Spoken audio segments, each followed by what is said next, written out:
Good morning and warm welcome to all of you to this year's Swedbank Energy Summit, the 25th in a row. My name is Tone Lunde Bakker and the General Manager of Swedbank in Norway. What a strange year we have had since we last met, and strange to stand here today speaking to you in front of cameras instead of being together with you.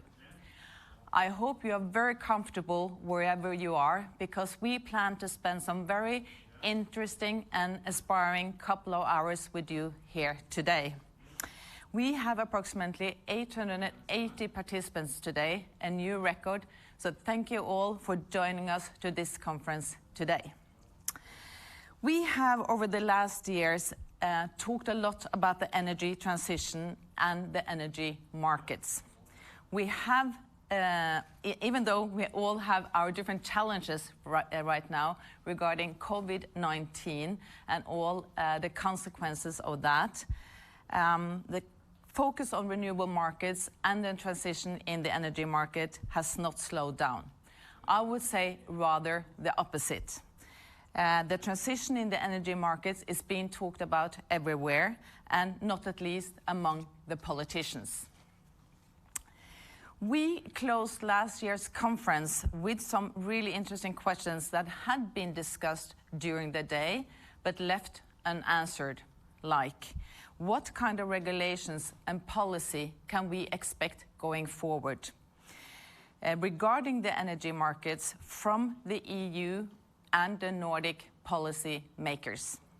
When and how will the politicians start to act even more forcefully when it comes to the transition in the market? We had representatives for the Nordic CEO for a Sustainable Future here last year addressing these questions to the policymakers. And they had and still have very many good ideas how to work on this, but they needed support from the government and long-term policies. I would say we have received a lot of answers during the last years. Governments are focusing on these topics and are allocating funds in order to both increase the speed of the transition and supporting the economies. We have the European Green Deal allocating 1.1 billion euro as a growth strategy for Europe, where the purpose is to transform the EU into a modern, resource-efficient, competitive economy. EU has also allocated another 750 billion euro to kickstart the European economy, where the funds are available also for the energy transition. In Norway, our own government proposed to support the huge carbon capture and storage project, Langskip, with 25 billion Norwegian kroner. And we also seen many private initiatives over the last years. 6 of Denmark's largest companies, including AP Møller Mærsk, SAS and Ørsted, are teaming up to launch one of the largest green hydrogen projects in order to create emission-free fuels for ships, trucks and aircrafts. And just the other day, we could read about the Norwegian fertilizer company Yara teaming up with Ørsted for an offshore wind project in order to produce green ammonia. We will hear more about the politicians' initiatives and the policy making in part 2 of the program, where we have, among others, Dominique Ristori, who is a former Energy EU Commissioner. We will end the conference with a discussion with representatives from some very large corporates and some very new corporates in the industry. We will be discussing with BP, Equinor, Aker Carbon Capture, Aker Offshore Wind, Statkraft and Vattenfall, discussing the transitions, the challenges and the opportunities as they see it. And I'm very much looking forward to this session and highly appreciate them taking the time to come here and discuss with us.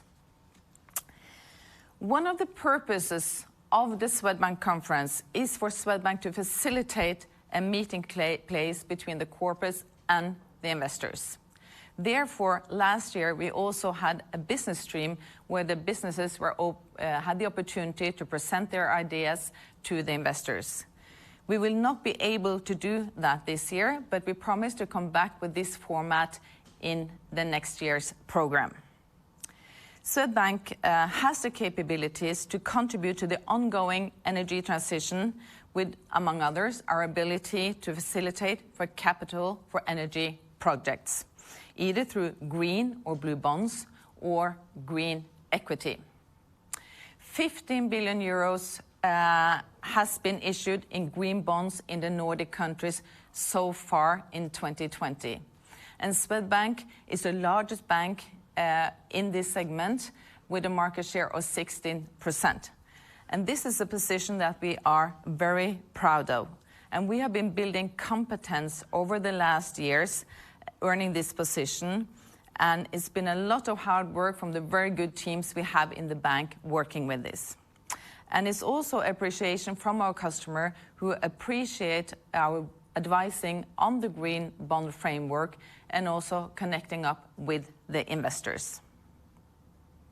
We do see very many interesting projects and initiatives these days. In the start of the transition, it was mostly about wind and solar. Now these subsectors are maturing and increasingly managing without subsidies. The continuation, however, will be different and include hydrogen initiatives, carbon capture, usage and storage, and battery solutions, among others. Now I have the pleasure to introduce the introductory speaker, the CEO of Swedbank, Jens Henriksson. We were supposed to be joined by our chairman, Göran Persson, but unfortunately he was not able to join us today. So Jens, thank you so much for taking your time and for joining us. This is your first Swedbank Energy Summit. So then I leave it to you, and all the mix and the cameras and all this wonderful audience is all yours. Thank you, Tone. And to everybody, a warm welcome today. And we from Swedbank are deeply honored to have you as guest.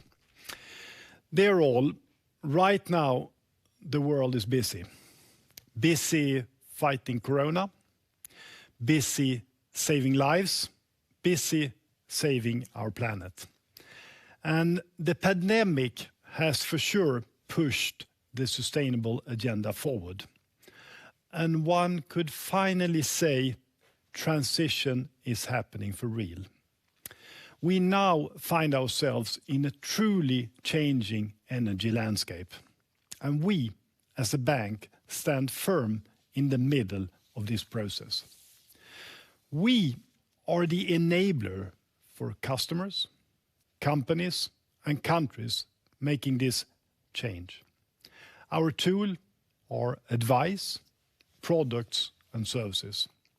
And we know there is a strong correlation between running a sustainable business and long-term financial results. And we know that the only way forward is through sustainability. We at Swedbank are just celebrating our 200 years in just a few weeks. And Swedbank is firmly rooted in the tradition of sustainability that comes from the heritage of the saving banks idea. And our vision is a sustainable growth for society. And in daily life, that means making it easier for our customer to make informed, financially sound, and sustainable choices every day. I'm proud of what we have done so far, from green mortgages, green bonds, pink bonds, blue bonds, solar panel loans to Paris-aligned funds. I also have a sense of frustration, and I understand the Gretas of the world. But real change takes time.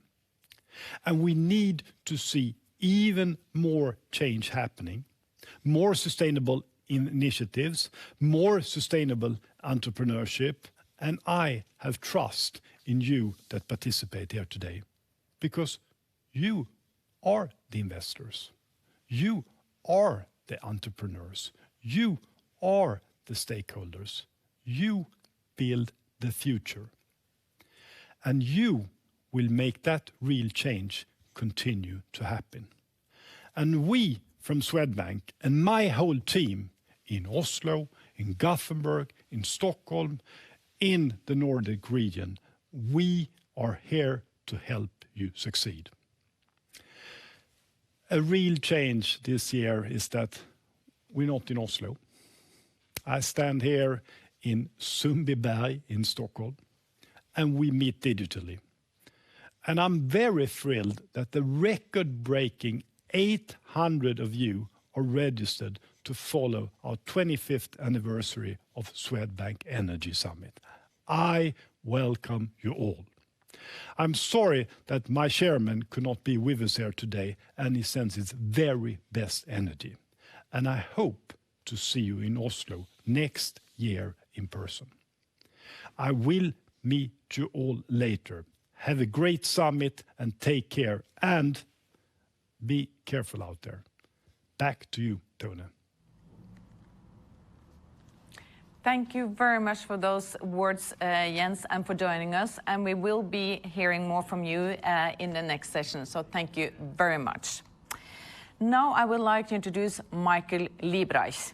And for those of you who has joined us previously, you know him and is familiar with his eminent knowledge of these topics. Michael is an advisor to many large companies, and he is a thought leader on the topics. Michael, he will take us through what has happened since we met last year, what has happened in the energy trends and outlook, and global investments regarding across the energy segments. So Michael, he's joining us from London. And Michael, can you hear us? Are you with us? I am here. Good morning, Tone. Great to see you. Great to see you as well. Everything is okay? You're having a great day? Early for you? Everything is. It is so different from last year, and yet somehow it is also the same. So great pleasure to be here with you all. Thank you very much. The floor is yours, Michael. Thank you. For those who have joined us in the past, you will sort of know the routine. I will take you at a gallop through some of the trends that we're seeing, of course, dealing with the energy transition, and I'm afraid we'll also have to talk a little bit about COVID. But without further ado, I'll get started. I'm going to take as my starting point the last slide that I showed at the Swedbank summit last year, which was Greta Thunberg saying, I want you to panic. And the reason I start there is because so much has happened. You know, this is such a, it doesn't feel like 1 year. And last year, really the societal pressure to accelerate the transition was the big theme.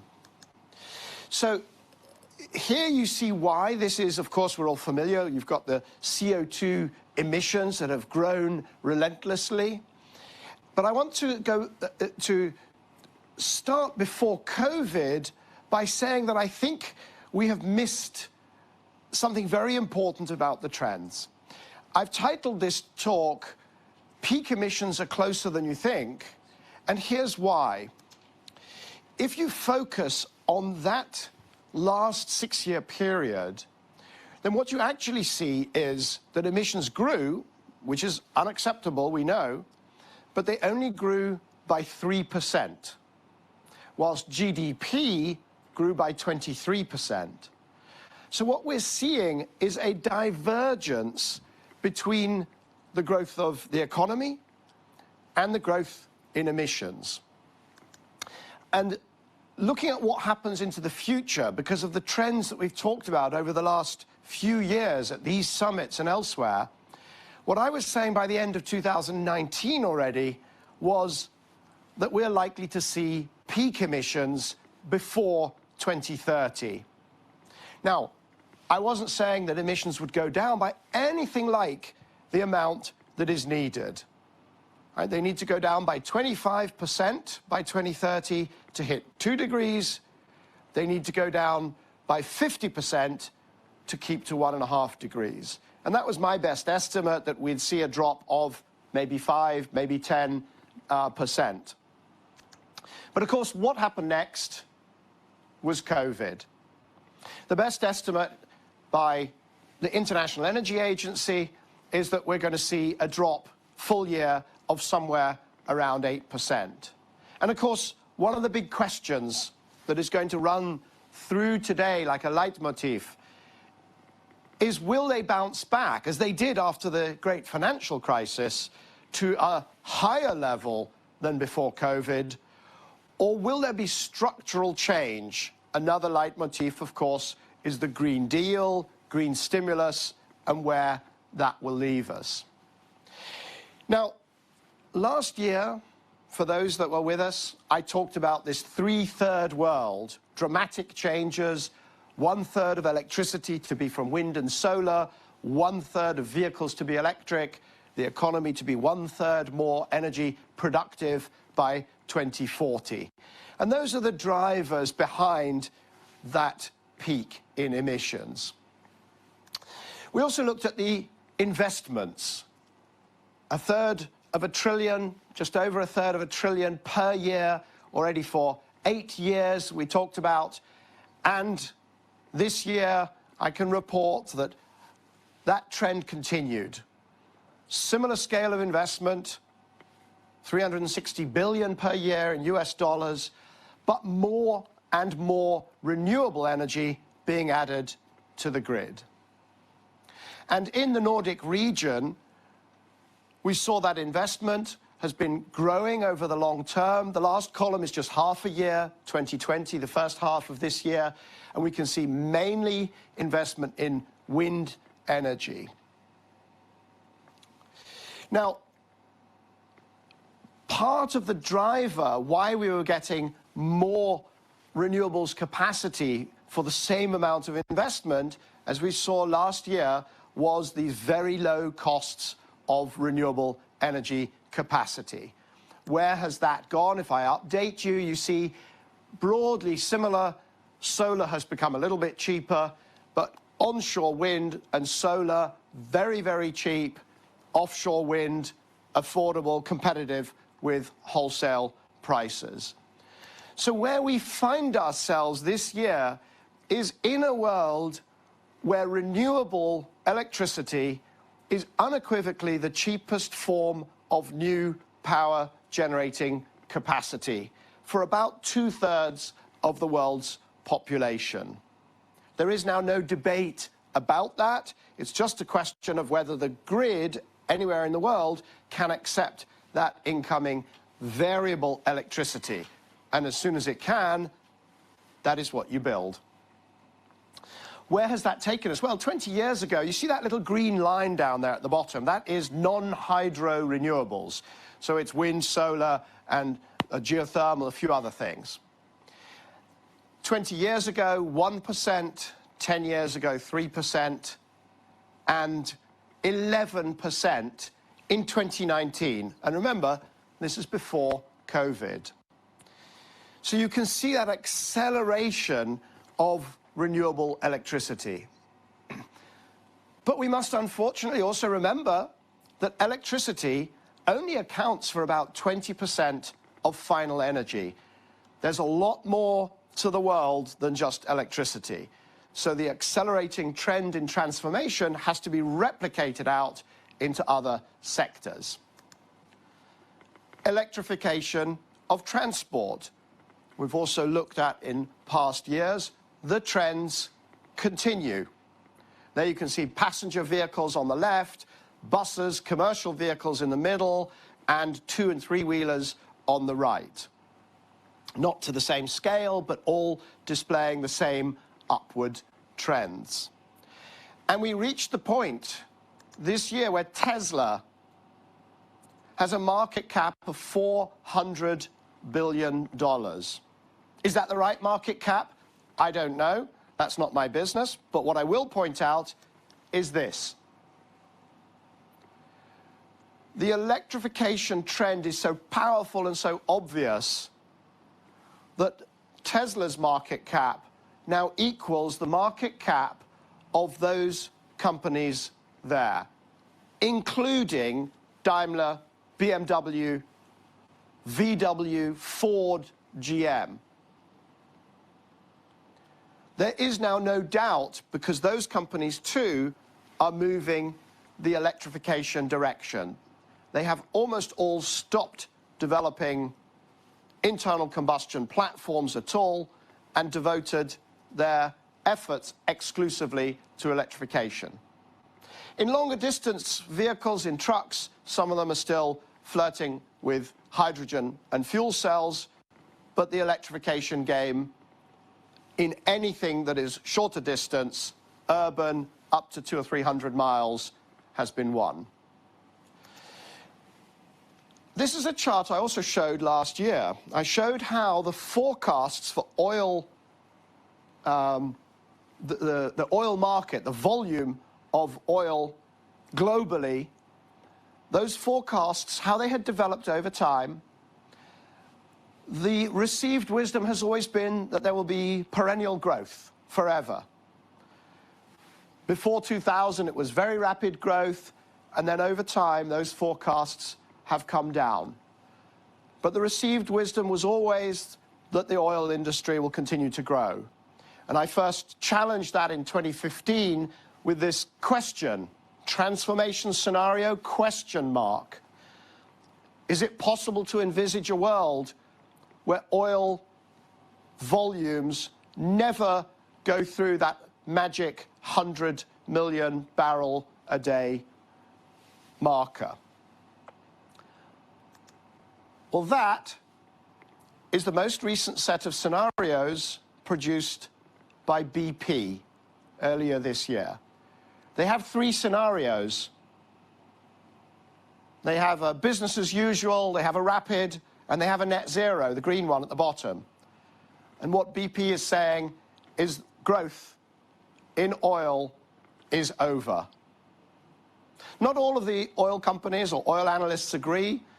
They all agree it's probably over before 2040, but this is the first major company saying that it's probably already more or less over.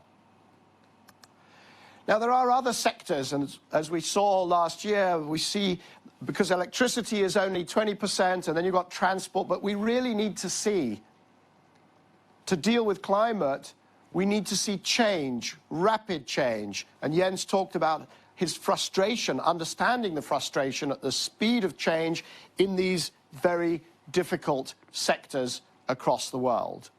But we also talked about how fast things are going, and I can update three sectors that we looked at.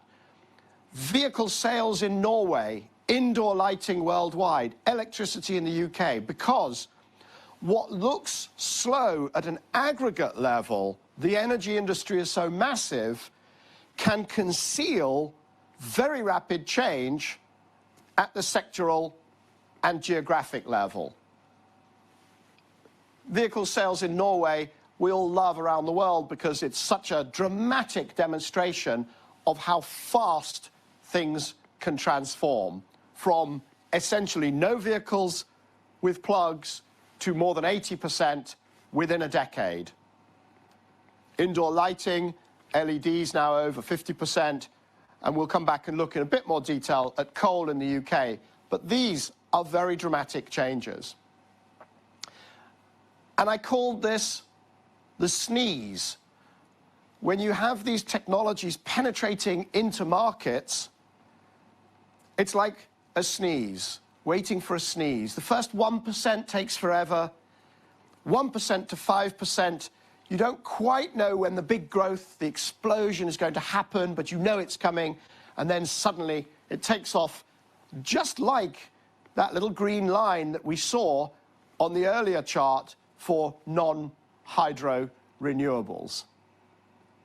What I didn't know last year when I talked about the sneeze is that actually we'd be talking about not just sneezes, but coughs and this terrible, terrible pandemic. Now, the pandemic, of course, also impacted dramatically on the energy sector, most notably, of course, oil, where prices went negative, never seen before, never envisaged before. Very temporary, dramatic, but what we've seen is oil demand had this heart attack period and then is bouncing back. Electricity was more robust, as you'd expect. It serves not just the transport needs, but of course people at home, in many cases using more electricity, more air conditioners and so on. And so around the world, we saw electricity demand bouncing back from the lockdowns fairly fast. But within that, there were also structural changes. Here you can see changes in the mix of generation. Of course, renewables were growing before the pandemic, but there you can see during the pandemic, the first thing to be shut down was coal, lignite, and fossil power, whilst renewables continued to grow. And so the question we should be asking is, how will there be structural change emerging from the pandemic? Factories that shut down, that are facing a difficult future, or partially shut down, they will remove their least energy efficient, their oldest lines first. That is going to be a structural change, systematic. It's going to leave behind effects. Coal in the UK, we saw, I mentioned we would get back to, there you can see 67 days the UK during the shutdown and afterwards managed without coal. And those coal plants, not just in the UK, once they're forced off the system, many of them will not come back. It's not just the UK, there is the US, 70% drop in coal, and not just the developed world, but we're seeing it around the world. These are the capacity factors of coal. They continue to worsen. Coal becomes a worse and worse business. And for the first time during the pandemic, first half of 2020, first time, not just in living memory, but for probably over 100 years, we saw new coal-generating capacity being removed, more capacity removed than added to the electrical system worldwide. Other areas where there might be structural change, systematic change, travel. Here we are doing this digitally for the first time. I very much hope that this group will get back together next year in Oslo. But there's no question that the improvements in digital technologies that we're all seeing and experiencing have changed the way that we interact in business. I don't make telephone calls anymore. I Zoom. And that has an implication. Will it replace conferences? Probably not, because we need the interaction with our clients, with those stakeholders that Jens talked about. But it will certainly change a lot of our day-to-day meetings. Cities. Here you've got levels of transportation in London during and after the lockdown. Cars, commercial vehicles, HGVs, they bounced back. We see the traffic, we experience the traffic back on the streets. But there have been changes. Active travel, cycling and walking, is up. It's not just that it's a small change in the amount of fuel that's used, it's also a change to the landscape of our cities. People who are staying home, people who are walking, people who are cycling, demand different cities. And there will be a long-term impact from that. And this is a very worrying development. People are still scared of getting back on public transport. Tube and buses, still around 50% occupancy. We see this around the world. As we come out of the pandemic, and we will, we need to make sure people are getting back and comfortable with public transport.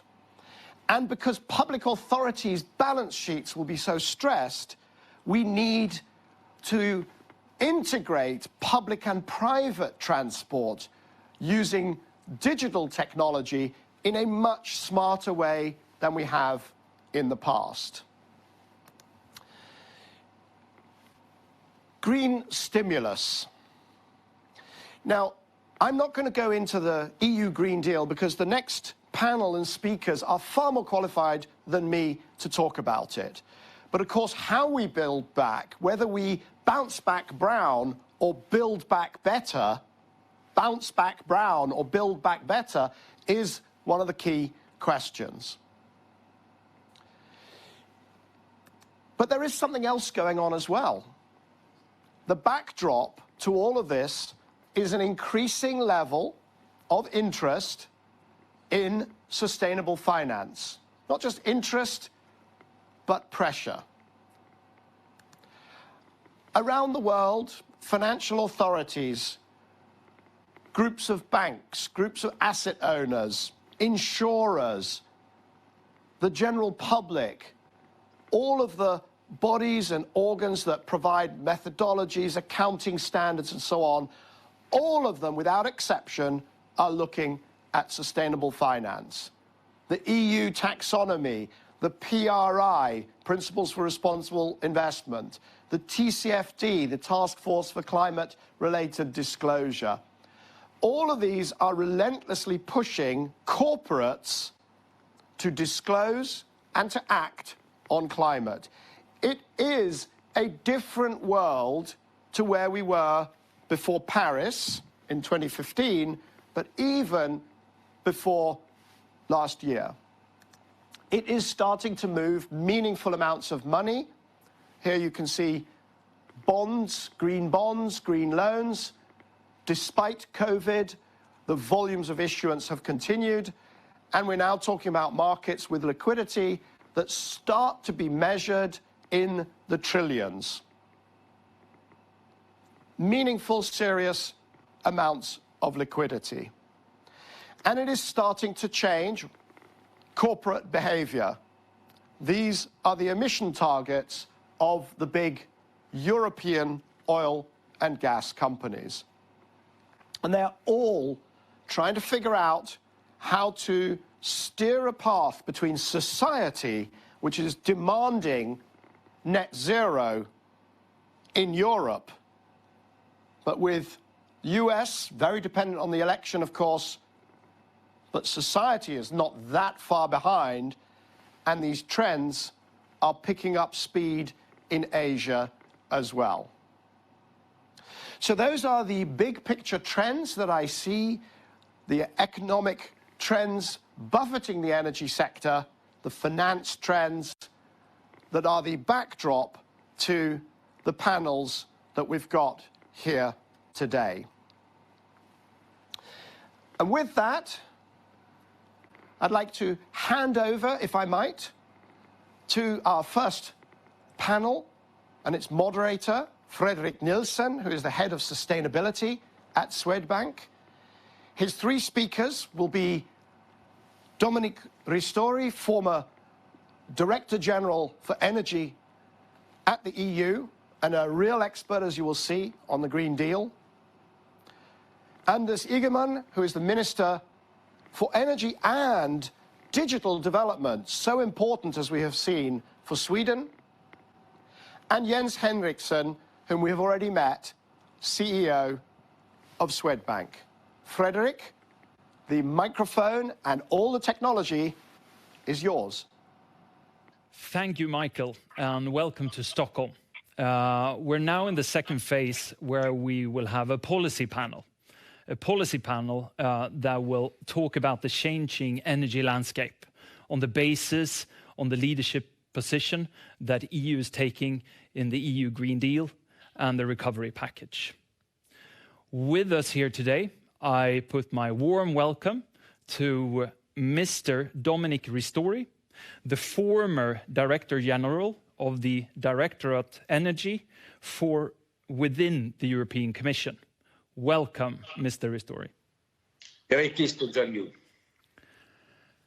As well, we have Mr. Anders Ygeman, the Swedish Minister for Energy and Digital Development. welcome. Thank you very much. And last but not least, we have Mr. Jens Henriksson, the CEO of Swedbank. Thank you, Fredrik. And to begin with then, we will take the opportunity we have to have you, Mr. Ristori, here with us today. And I will let you loose on trying to set the context of what the EU Green Deal is really about. So please. Let me say first, the Green Deal is the main response to the climate change. And it is a new growth strategy aiming to transform the European economy into an economy with carbon neutrality in 2050. This is a big challenge. But at the same time, it is important to take note of the present context. I mean the COVID economic and social crisis. And in that context, as you know, the European leaders agreed at the end of July a new recovery plan together with the new multi-annual framework, financial framework, so-called MFF. The recovery plan is about an amount of around 750 billion of euros, allowing the Commission, the European Commission, for the first time to go to market capital up to this amount. And a large part of that, 390 billion of euros, will be dedicated to direct expenditure. 360 billion of euros will be dedicated for loans. What is important is to note that at least 37% of the whole recovery plan should go into the direction of financial support also to the Green Deal.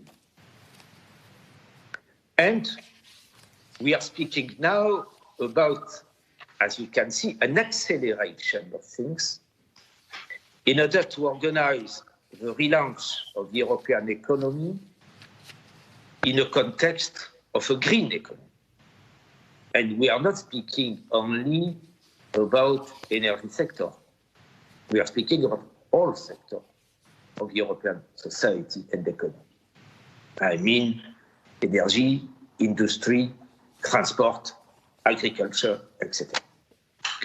This is one of the biggest challenges we never had, but you can see that it's representing a unique opportunity to place Europe at the forefront in the world of the fight against climate change, and in a positive way, opening new opportunities in different sectors. As you know very well, energy will be fundamental because more than 75% of emissions are resulting from the production and the use of energy, not only in the energy sector, but in all sectors, including the most energy-intensive industries, such as steel, chemical, petrochemical, cementeries, refineries, etc. Accordingly, we have now to take the opportunity of these so massive macroeconomic policies in order to use well all the financial support the Europeans have decided to place on this target. All things are in finalization phase with the European Parliament and the different composition of the Council in order to be ready to spend this money from the beginning of next year. And I would like also to underline how rapid should be the new instruments, because we would like to see all this money committed, or 70% of this money committed for the 2 first years of the recovery plan. And this is fundamental because, as you know, we have many sectors of European economy suffering a lot. In all countries, in the countries more affected by COVID, but in all countries in general.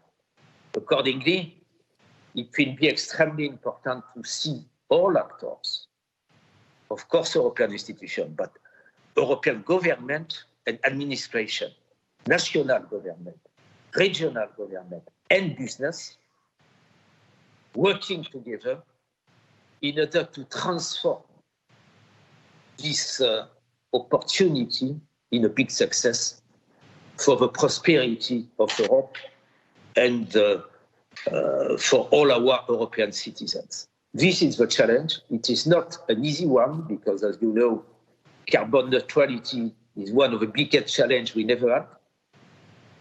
But the winners will be those in situation to be the leaders now. We cannot be followers regarding this challenge. And I am confident to see more and more entrepreneurs together with all government and all parliament defining new strategies at all levels in order to go in that direction. Of course, it is important to take note of the different level of development. Sometimes we are more advanced for some technologies in one part of Europe. Sometimes it is the opposite for other sectors. It is important also to take note of all resources available. I have in mind renewables, for example. Renewable energy are organized around not only sun or wind, but also water, hydroelectricity, but also biomass. And again, it is important to add and not to subtract all aspects of diversity existing in Europe in order to be in situation to organize a development that could be, at the end, a success for the whole Europe. This is a point also of unity and solidarity for the continent. Thank you so much, Mr. Ristori. And what I hear here really is that it's almost like a revolution we're in. We're moving into a new phase. And I just did some calculations here, just looking at the recovery plan. And as you say, there will be a lot of commitments already 2021 and 2022. And I'm calculating here to 105 billion euros. How will that happen? How can we make that happen, really? Because it's an immense amount of money in 2 years only. Yes, when we are speaking about European recovery plan, in total we are speaking about an amount of 750 billion of euros. Of course, it will be important to add the normal part of the budget inside the MFF, the multi-annual financial framework, and of course the effort developed at national level, because each government has put on the table new recovery plan. Accordingly, what is important is to be ready at all levels. At European levels, the different institutions, and in particular the Commission, will put in place all the process, all the procedure necessary. But it will be important to have also the contribution, the participation of all of the actors at national level, national government, but also the bank. The banking sector, the access to finance will be crucial. And the link, the bridge between the European Investment Bank in Luxembourg, for example, and the National Development Bank will be extremely important in order to reduce the delay and to be operational as rapidly as possible. Because, let me say, what we have in front of us is an unprecedented crisis. unlike all the others we had to face before. It is unpredictable, full of uncertainty, affecting at the same time supply due to social distanciation measures, affecting production lines, affecting supply chains, but becoming also more and more a demand crisis with a level of household spending, but also private investment reaching extremely low level. Accordingly, it is extremely important, it is crucial to organize the best use possible of public money coming from European institutions, but also coming from national government. Thank you, Mr. Ristori. And I think it was a perfect bridge over to our next panelist, Mr. Ygeman. Are we ready in Sweden? We're talking huge disbursements of investments, also with commitments on national level. Yeah, I really hope so. I mean, we have some great plans to do this green recovery in Sweden. And you look upon the last year, in 1990, we have a 27% decrease in CO2 emissions, while at the same time we have increased our GNP with 85%. Of course, this means that we can show the rest of Europe and the rest of the world that they can combine decrease in greenhouse gas emission and at the same time retaining competitiveness, economic growth and the welfare. And I think this is an important message for those countries in Europe that now are a little bit in doubt if they're going to be able to make this green shift. I mean, we've seen some of the countries in Eastern Europe that have been quite reluctant to the Green Deal, but we can show them as an example that we can combine this. And we're moving on now for the first steel production without a steel factory without any CO2 emissions with a hybrid project. We're building Europe's largest battery factory in Skellefteå. We have a high degree of electrification of our vehicles. We want to move faster, but we're the country in the European Union where customers choose most electric cars. I think in August it was 46% of the customers who chose a rechargeable car when they went to the car dealer. So we're ready to take on this challenge, and we want to use this challenge to create new jobs and to create a better future as well. Thank you, Mr. Ygeman. And what I'm thinking there is that how do you collaborate with your colleagues across Europe in taking the magnitude of this leadership that EU is putting on the ground right now, and really bring it into the innovation of both demand and supply of a more renewable and energy efficient energy system? I can say one lesson we can have from our experience is energy has been probably the first sector with results extremely positive in terms of European unity. I would like to recall that the European regulatory framework we have in place for energy, the clean energy for all Europeans package, but also the energy security package, have been managed and concluded with the support of all member states. All member states. It is not so common to see the Polish Prime Minister supporting and promoting the new Renewables directive. It is not so common to see all Eastern Europe government and the Prime Minister supporting also performance building directive, energy efficiency directive, energy European governance based on national energy and climate plan. This is remarkable. This is a message of solidarity and unity while respecting diversity. We have in Europe, obviously.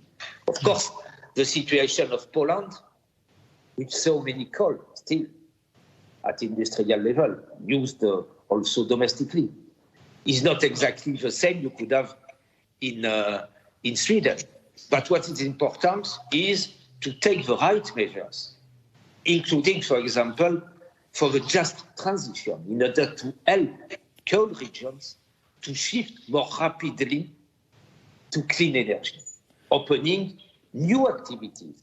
And when this is possible in the same regions, because what is important is not to leave any region, any sector behind, but to have a mobilization of all forces.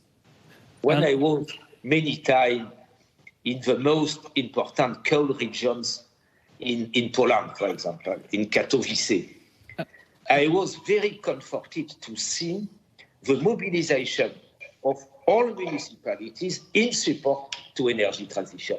This is a good message, and we need more bridge between different parts of Europe. When you are successful, for example, in Sweden, for some decarbonization of industrial sector, it is important also to transfer some knowledge into other regions of the country. Thank you. And Mr. Ygeman, any comments on that European collaboration from your point of view?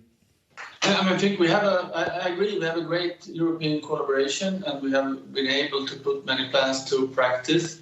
And I think one key factor is that we have a common policy, we have common goals, but different countries could act differently to achieve those goals.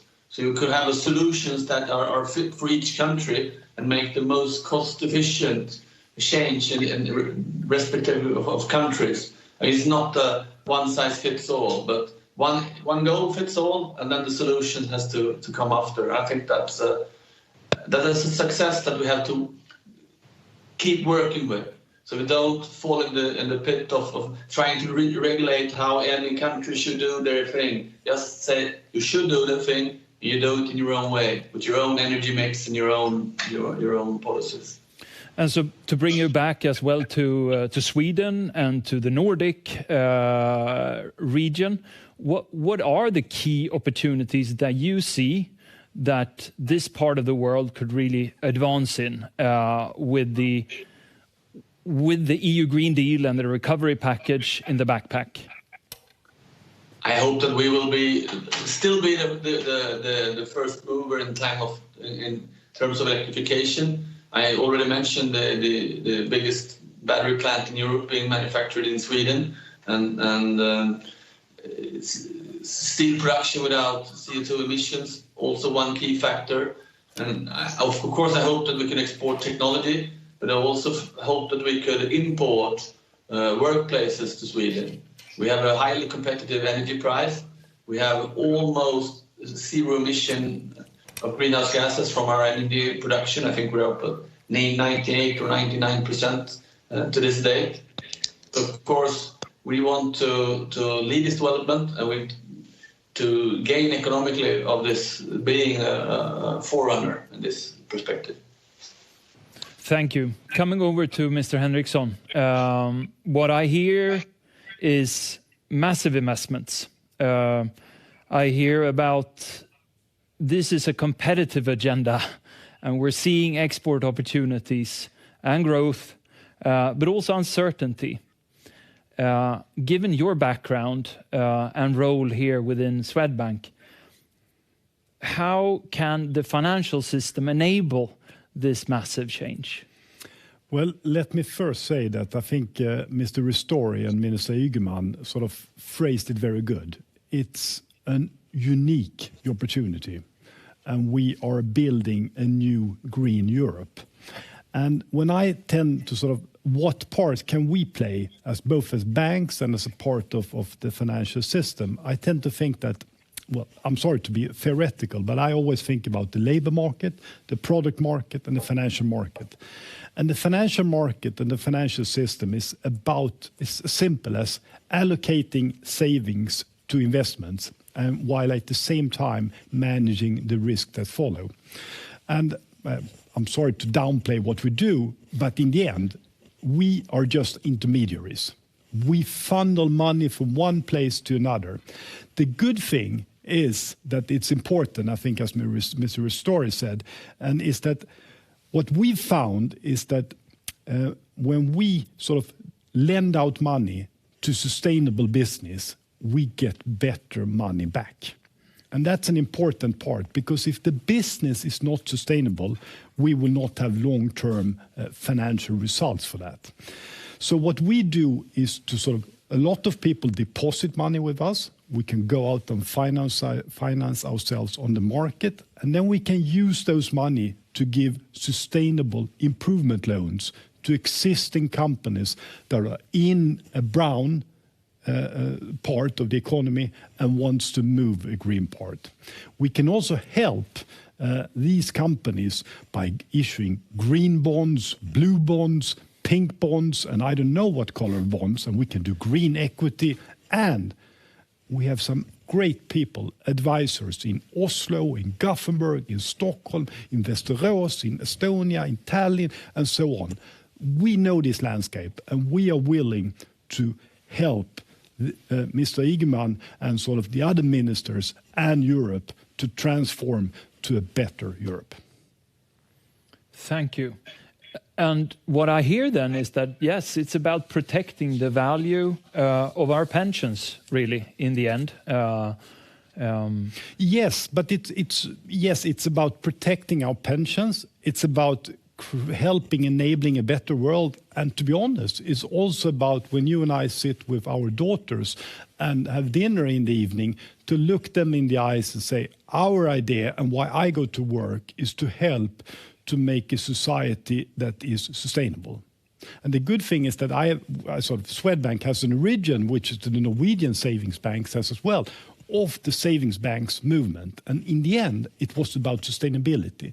So sustainability is in our genes. We worked for that for 200 years. Now it's the next step. And I'm sorry to say it, maybe it's the most important step for mankind in a very long time. Because as it looks now, Greta is right. We are about to destroy the earth. And if we are not helping to change the energy landscape, it's not going to be a good future. And then maybe to use that, to use that big change that we're talking about, and then go back to Minister Ygeman. I clearly see that we're taking a leadership position in Sweden in some aspect, as you mentioned here, with the electrification of transports and the cement and other things.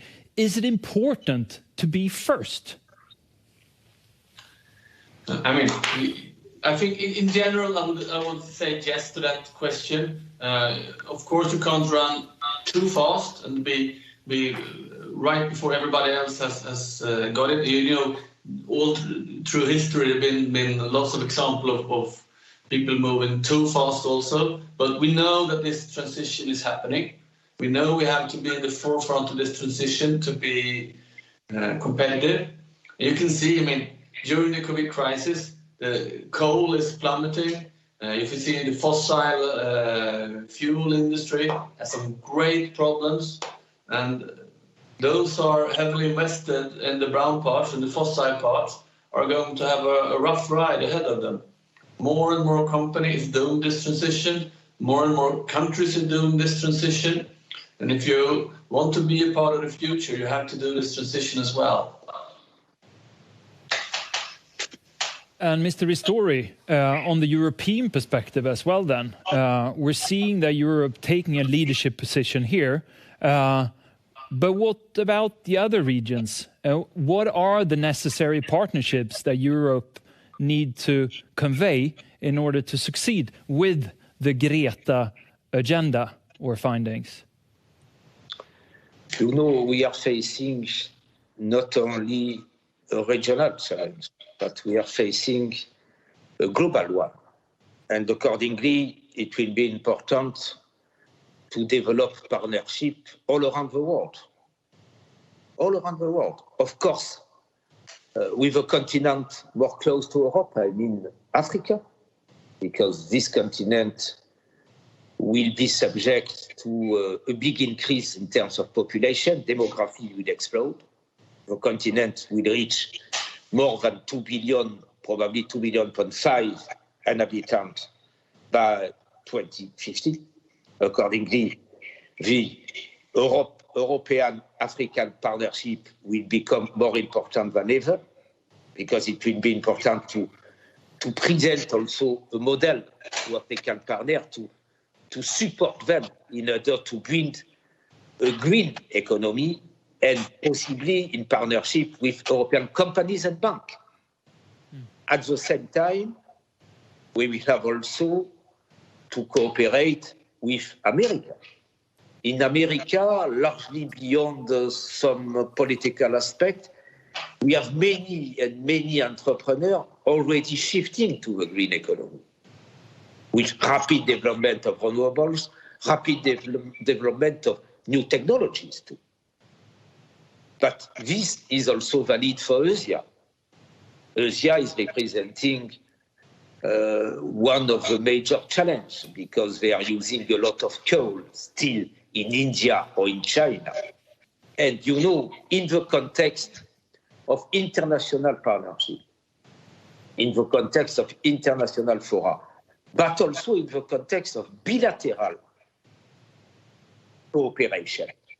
We have bilateral cooperation with all the key countries. It will be important to put this theme as a sort of priority in order for opening the door to real positive cooperation in all fronts of green economy. And this will be decisive if we would like at the end to be productive in terms of results.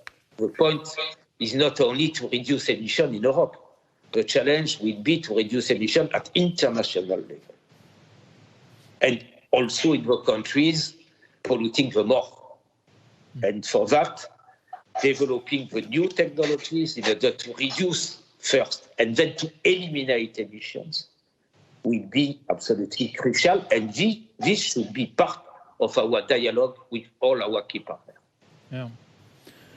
And moving a little bit on that, then we're seeing that a big part of innovation will be needed, and within the EU Green Deal, it is also about respecting the technological neutrality in a sense. There are parts on hydrogen, on fuel cells, alternative fuels, energy storage, energy efficiency. There are so many areas that need so big advancements. Given the audience we have here today with 800 people from different parts of society, different types of companies, but with a link to energy in a sense, what can they, in a sense, view as the big themes where there will be possible to engage and get money and help and support to invest in innovation? Mr. Ristori. Innovation will be absolutely key because, as you know very well, it will be impossible to transform different sectors of our economy without using more innovation. And one lesson is very clear. The most competitive countries, the most competitive regions, the most competitive firms are those investing more in new technologies and in innovation. Let me say, in Europe, sometimes we have been extremely good, extremely performant regarding fundamental research, new knowledge. We have a lot, we have so many Nobel Prizes, but we have been in the past less performant regarding the capacity to transform this new knowledge into new product and into new market.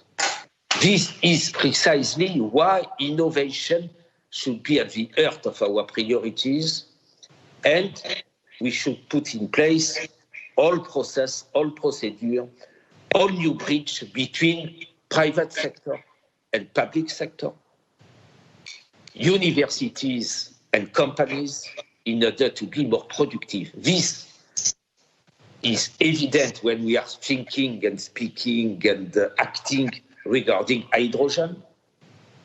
This is clear when we are speaking about batteries, but this is clear also when we are speaking about new materials, new products in terms of quality, requiring more innovation. And again, this will represent one of the major priorities in the new multi-annual financial framework with a new Horizon Europe replacing Horizon 2020. But it will require, again, the contribution and the participation of all actors. It is impossible to be successful working in isolation.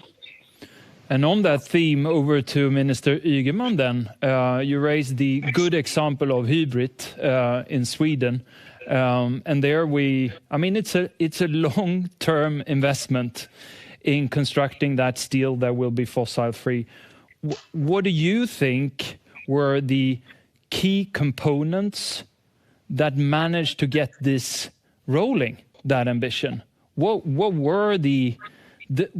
is the secret sauce of getting those kind of investment and long-term thinking going?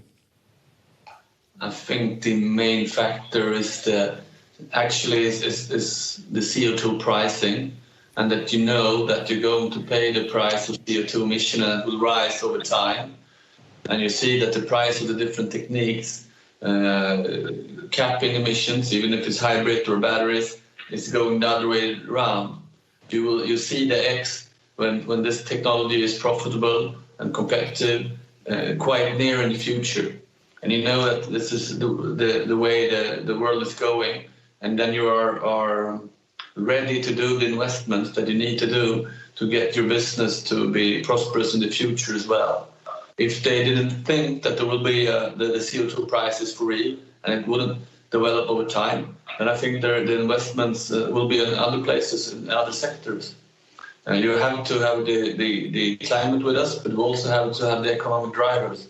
And the best way of obtaining those economic drivers is to have a pricing of CO2 that is reliable and that raises over time. And when you see that, you will let out a lot of innovations to cope with that reality. And I think that the climate emissions in the European Union underlines that, and that we really have to look upon the European Union ETS, European Trading Scheme, to develop further to be that pricing mechanism that will keep us competitive in the future, but also make us the climate leading region of the world. Jens. Well, I put it like this, to sort of also spice up this discussion a bit. And that's an overall theme. I'm very happy that we put so much money in. 1.8 trillion is very good. But also, coming from the private sector, there is a saying, be careful what you wish for, because sometimes you actually get it. And there is this worry that what could happen is that you would see tremendous interference from the public sector within the private sector. So I get really happy when I hear Minister Ygeman talk about the key point here is sort of cap and trade, making sure that the external effects are visible and you need to pay for it. Carbon taxes, I think it's an excellent example. But in the end, deciding whether it will be a Tesla or Volvo, whether it will be liquid fuel or whether it will be electricity or something like that, those are decisions that the market and the people are best on deciding.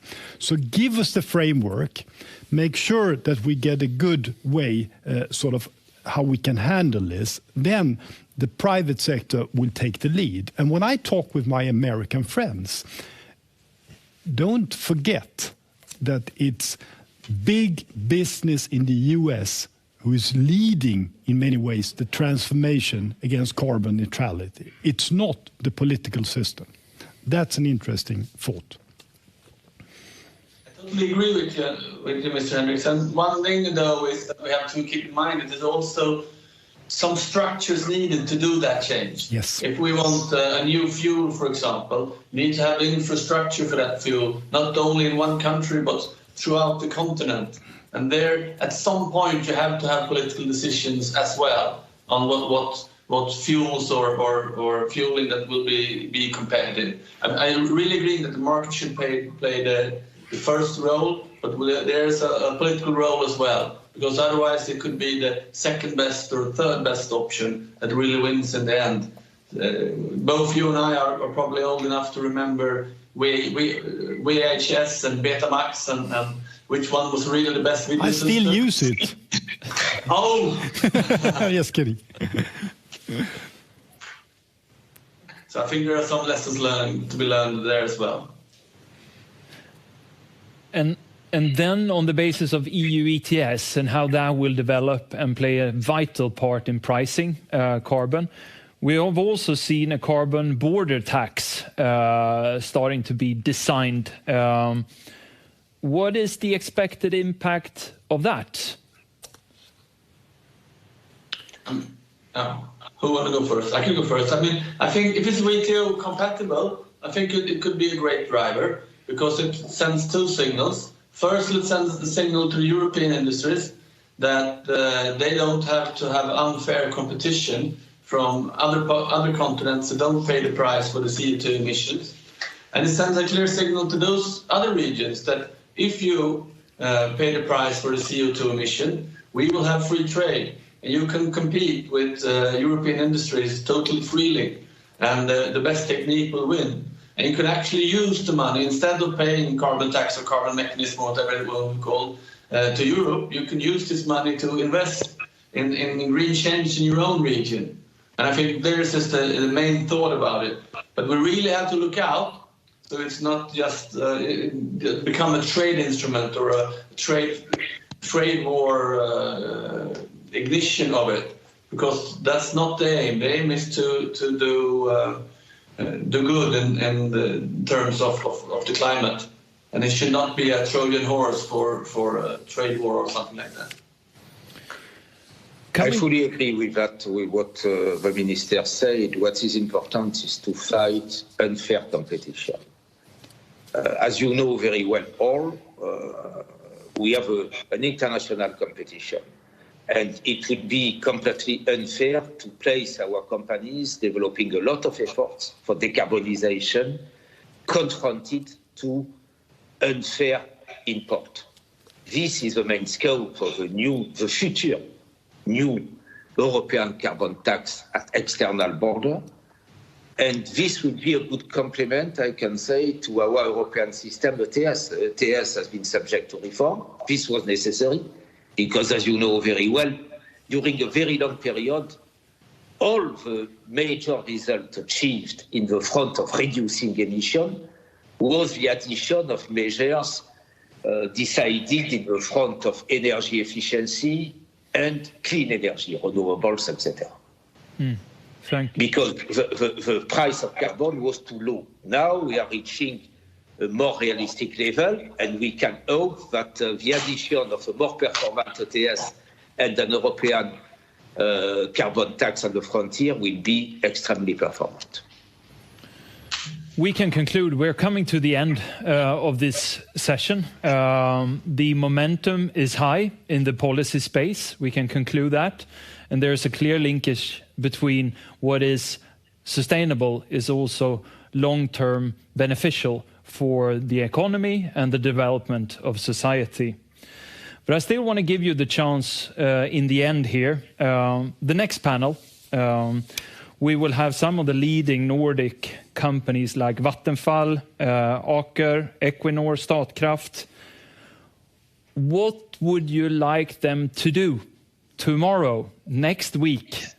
Some final words from all three of you, starting with Mr. Ristori. We agree all that the Green Deal, together with European Recovery Plan and the new multi-annual financial framework, will represent a unique opportunity to transform European society and European economy. But we all agree this will not be possible without a clear contribution, a participation of all, and without a participation of business. Accordingly, what is required is to see also each firm, each company developing new action plan, taking into account the new European regulatory framework, all the measures we are speaking about, in order to use all these new process and opportunities in terms of developing this new economy at each level, at the level of company as well as at the level of national, state and European level too, of course. Thank you. And over to Mr. Ygeman. Thank you. I will say to those companies that they should lead the transition. They should take the aims necessary to turn this situation into a business opportunity and be a part of the change. Move out from the brown sectors. They might do real damage to you if you're there too long. Invest in the new, invest in the green. And there are a whole continent doing the green change now. And I think that our Scandinavian companies should take a leading part in that and to utilize the technologies that are today and to develop the technologies of the future. Thank you. And last, over to Mr. Henriksson. Well, I think the four companies you talked about, Vattenfall, Aker, Equinor and Statkraft, has probably among the best and brightest people in the sector. Now, these are important times, and their leadership matters. And we from Swedbank, we will be there to help and to enable a sort of transformation for a more sustainable future. With that, we say thank you from Stockholm and over to Oslo again. Thank you very much, Frederick. I'm taking control here, actually in the UK, not in Oslo. But a brilliant job, and I hope our audience understands just how difficult some of this is to coordinate people who are in a discussion, a fabulous discussion, but not co-located. So thank you also to Dominique, to Jens, and to Minister Ygeman. That I have a couple of takeaways already. That we talked about, are we going to bounce back brown or are we going to build back better from this terrible pandemic? And will it accelerate or slow down these long-term trends that I presented in my remarks? Now, what I took away from that session was a very strong signal coming from the political level, a signal that's not just a political signal, but it's backed up by numbers, actually a bewildering scale of numbers. Jens summed it up at 1.8 trillion euros, not all from EU budgets, but that's the scale of the funding that's envisaged just in the next decade, few years first and then decade, in the transfer to press forwards with the transformation of energy and transport. So our second discussion is going to pick up from that and look at those companies that will be actually delivering the transformation. We've heard some of their names. So I will hand over now to the moderators for that session. I will let them introduce their own panelists. The moderators from Kepler Chevreux, which of course is the brokerage piece of the Swedbank family. I'll hand to Andreas Bertheussen and Anders Holte.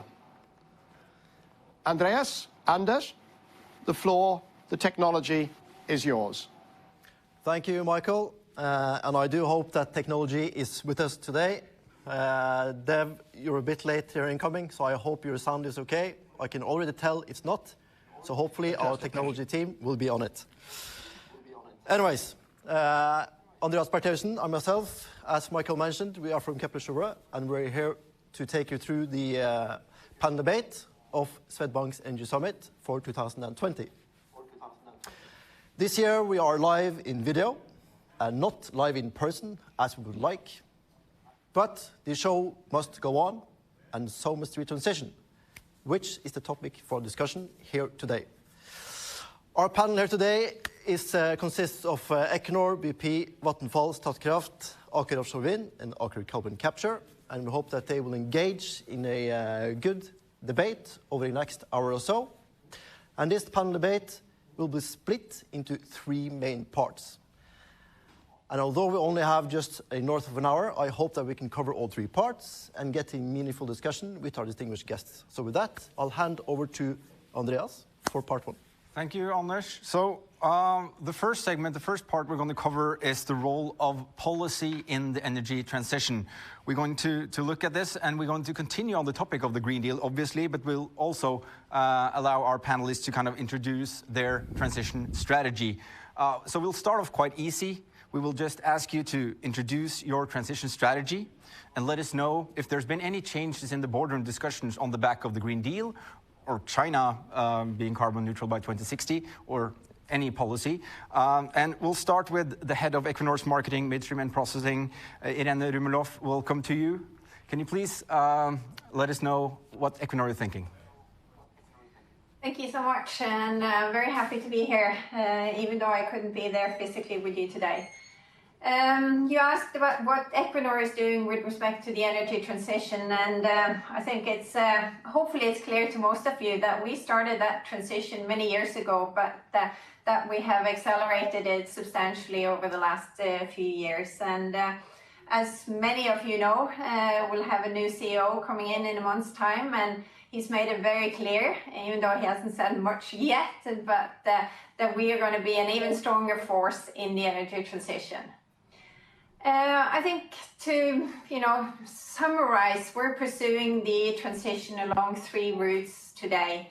One is we do believe oil and gas will be needed for the next decades as well, but the winners will be the ones who can produce the oil and gas with the lowest cost and not the least the lowest emissions. Hence, we've set ourselves very ambitious targets to reduce absolute emissions from our NCS production with 40% already in 2030 and getting close to 0 in 2050. And we have said that by 2030 we'll be carbon neutral in our global operations. And maybe the most innovative thing we're doing these days to get there is our Hywind Tampen project, where we're actually installing floating wind turbines next to our oil and gas installations to replace gas turbines and lower the emissions. Second route we're pursuing is growth within renewables, and as one of the largest oil and gas offshore operator, offshore wind was very natural first step for us. Again, we have set ourselves targets, 4 to 6 gigawatts of installed capacity in 2026, and 2035 we aim to be at 12 to 16. Strategy we're pursuing is early access at scale. This allows us to increase the value of the assets by farming down, but it also allows us to create synergies and build clusters, synergies between the operational units. And today we're focusing in on UK sector, the Baltics and Northeast US, but we have an aim to grow even further also in Asia. The third avenue or route we're pursuing is to build new value chains such as CCS and hydrogen. And as for offshore wind, we're trying to build on the competence we have in-house already, utilizing the experience we have with storing CO2 over more than 20 years, and also all our processing capacity. So in May this year, Equinor, together with our partners Total and Shell, announced that we have submitted the FID on the, I would argue, groundbreaking Northern Lights project, where we actually capture CO2 from industrial sources. We ship the CO2 and store it under the NCS and actually allow for third-party sources or CO2 sources as well. And I think on the latter part, we've seen a significant interest from industrial customers all over Europe to come and store the CO2 at Northern Light. And I think that boils down to at least a couple of issues. One is we allow them to hedge their future CO2 costs, but we also allow them to market their products on the emerging green marketplaces that we're seeing evolving. Thank you. I think we'll have to stop there. It's very interesting. Yeah. We'll come back to some of these topics. So I'm sorry for cutting you off. I'm very interested. Do we have sound on Dev from BP? Can you hear us, Dev? I can hear you very well. Very good morning. Very good morning. So you are the head of BP's Gas and Low Carbon Division. Dev Sanyal, I forgot to introduce you by your full name. Warm welcome to you. Thank you for joining us. You recently had a 3-day Capital Markets Day discussing all these topics, so this should be quite simple for you, I guess. So just shoot, and please also let us know if the recent policy changes is impacting your strategy. Well, thank you very much for having me here this morning. It's a great pleasure to share a platform with such distinguished people on the panel. I am calling you from our head office in London. It's a rather grey day here, as you can see from the background, and I'm delighted to be speaking about what is really a major strategic inflection point in the 111-year history of BP. Our strategy essentially involves a large-scale reductions in emissions, operational emissions. It actually is one where there is going to be a substantial investment in low-carbon electricity and energy, and over the course of the decade, we will be actually reducing our hydrocarbons production. So this is quite a bold transition plan. It's a transition plan that goes hand in glove with a major organizational restructuring where essentially we are getting rid of the old vertical silos of upstream and downstream to create a more nimble and more agile organization to capture the opportunities that we see vis-a-vis customers as we move forward in this energy transition. At the heart of what we are doing essentially is a transformation from being an IOC, an international oil company, to being an international energy company. And really at the heart of that is the theme of integration, which I will come back to. So as I look at the future, I'm not going to repeat the capital markets presentation, but I think there are 3 themes I'd like to capture and share with colleagues today. The first is around industrialization, the second on innovation, and I will end with the third I, integration. Let me start with industrialization. As we sort of think about the scale of the challenge moving forward in low carbon electricity, in low carbon energy, there is no doubt that in the early phases there was a lot of financial engineering.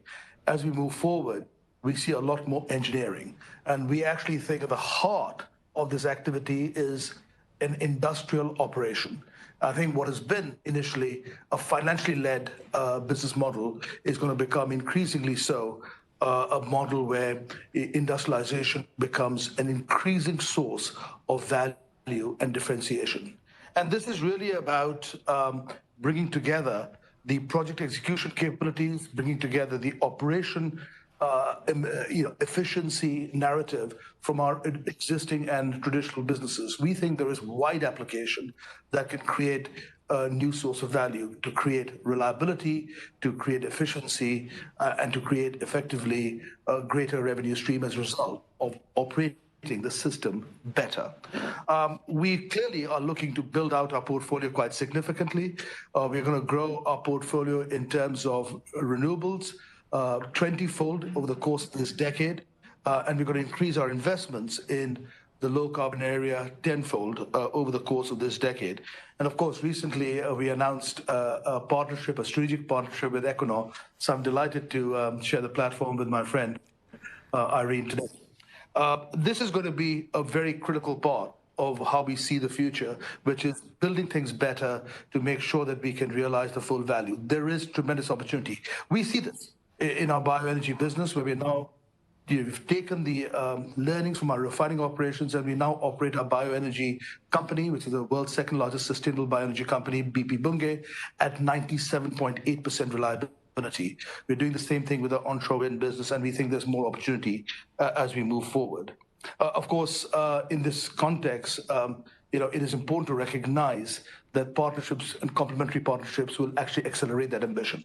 The second theme I wanted to share is really around innovation. And we're seeing a major role of digital in our own existing operations. Everybody talks about the digital revolution, the fourth industrial revolution, but this is actually resulting in more efficiency and more productivity, and over time, we think actually greater opportunity. We are increasing our R&D spend very significantly. It's around $350 million per year. And this is, of course, also very much oriented towards emissions reductions through low carbon fuels, through electrification, hydrogen, CCUS, storage and methane management. And that's just the R&D spend. Of course, we've also got the investment dollars that goes with it. We are seeing, as a result of the application of digital tools, in our onshore wind business, we are now operating our facilities at a level of reliability that is greater than the nameplate reliability factors by around 5%. And we are doing it not because we're just working harder, I think we're working smarter, because we've actually got 600 million data points a day, which we analyze through our data scientists, and that actually results in predictive maintenance.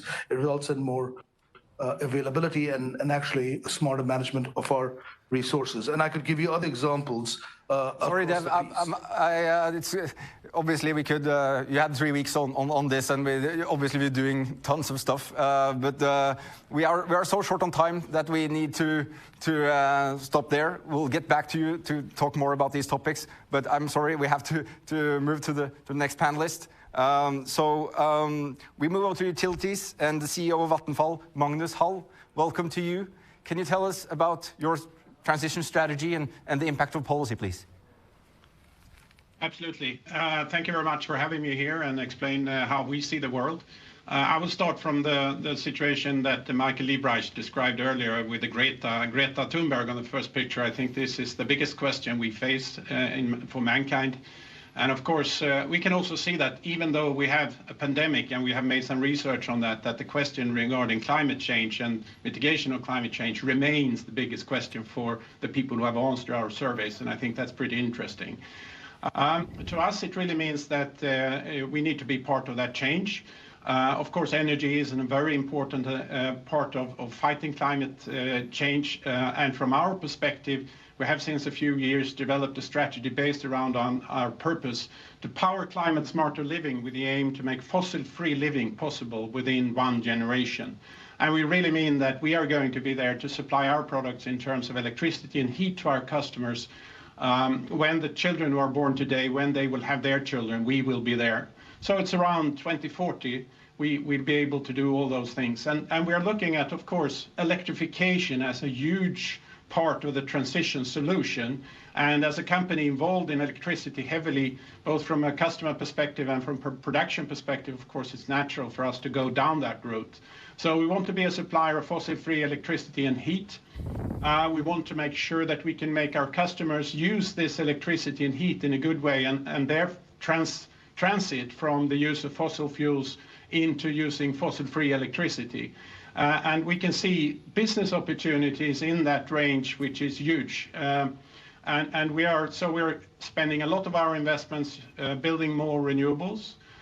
We also have a very good fleet at the beginning with fossil-free electricity. But of course, we are part of the problem, mainly in our heat business, where we need to change from coal to gas, and then from gas to something which is fossil-free. And we want to make our customers be part of this. And of course, the policy change and the policy, let's say, that is really sharpened. We see a sharpened policy around this with the European Green Deal, I think is a very important factor in this change. And I hope that what comes out of that are tangible solutions that we as companies can use in order to be part of this transition going forward. For instance, making finance available in an easy way so that we can be part of that, building more renewables, which we have to accelerate, of course. So all in all, our discussion in the boardroom hasn't really changed. But we feel really reassured that this way is the way we are going to go, and we feel that policy is following in that direction. But it also is very much up to individual enterprises to be part of this transition. I think the ones who are not will not be relevant. Thank you so much, Magnus. We'll continue here live in the studio with us physically. So we have the CEO of Statkraft, Christian Rynning-Tønnesen, Europe's largest renewable energy producer. So are you transitioning, or? Yes. Yes. Statkraft has been producing renewable energy for more than a century based on our hydropower. And from that starting point, we have developed a strategy that is now purely focusing on investing in renewable energy. We do keep our gas-fired plants in a good technical shape, but all new money goes into renewable business. And this is part, exactly as the Green Deal is addressing, the shift from fossil to renewable energy. We are not only the largest producer of renewable energy in Europe, but we are also among the 10 biggest hydropower companies worldwide. We have built up a large project portfolio within wind and solar, and our ambition is to invest and complete more than 1,000 megawatt of new projects every year. And we estimate that we will sell about half of this capacity to financial investors, so that may be interesting for many of you listening in here. In addition to that, we have a large market operation. Today, we operate more than 1,500 power plants in Germany commercially, based on an artificial IT platform, where we optimize in microseconds every time of the day the production from all these plants, and we don't own any of them. We will triple our market activities towards 2025. And finally, in this period where we see an electrification of more or less everything, transport, buildings, and industry, what we have been stepping up lately after the EU Green Deal has been announced is the electrical vehicle charging business, where we are expanding in Norway, Sweden, the UK, and Germany. Plus, we are entering into hydrogen projects, starting in Norway and Sweden, also in the same area of land transport and sea transport and industry. So all in all, we have stepped up. We spend all our money now on renewable energy. We have done so for the last few years. And we are well positioned in this energy transition spurred by the European Green Deal. Thank you so much, Christian. We'll jump straight to our two newest corporates. So we'll start with you, Astrid Onsum, the CEO of Aker Offshore Wind. Welcome to you. Thank you. Please tell us about this relatively fresh company and its strategy.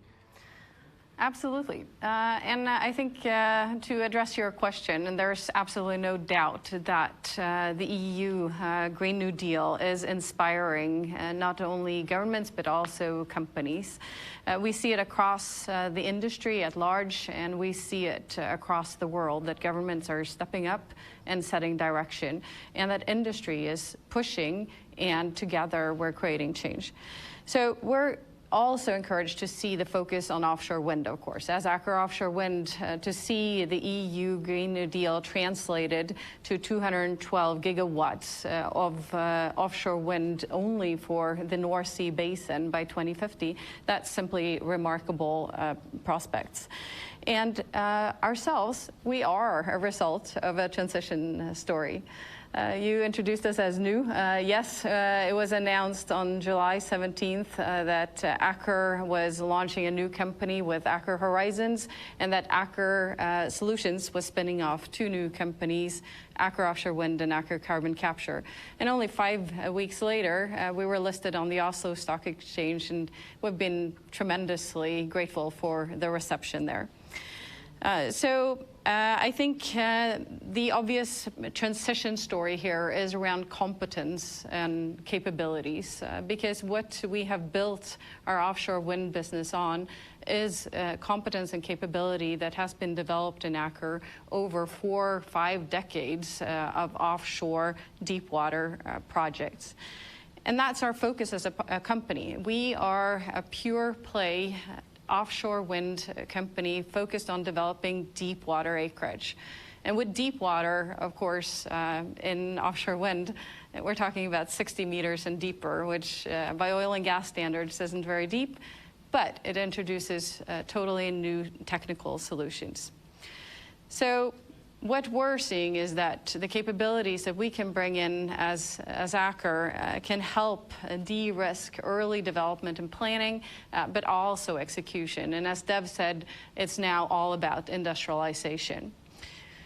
So we started investing in offshore wind projects back in the early 2018. And now we have early project developments in South Korea as well as in California.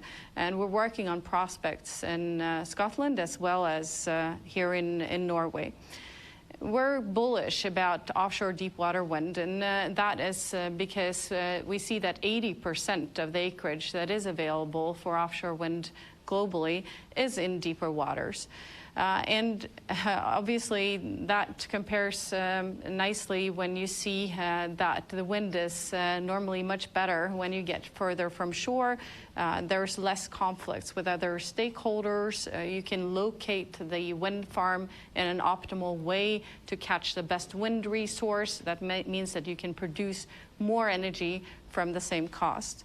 And you can do that at the same time as you can take considerations towards fisheries and birds and the Navy and shipping.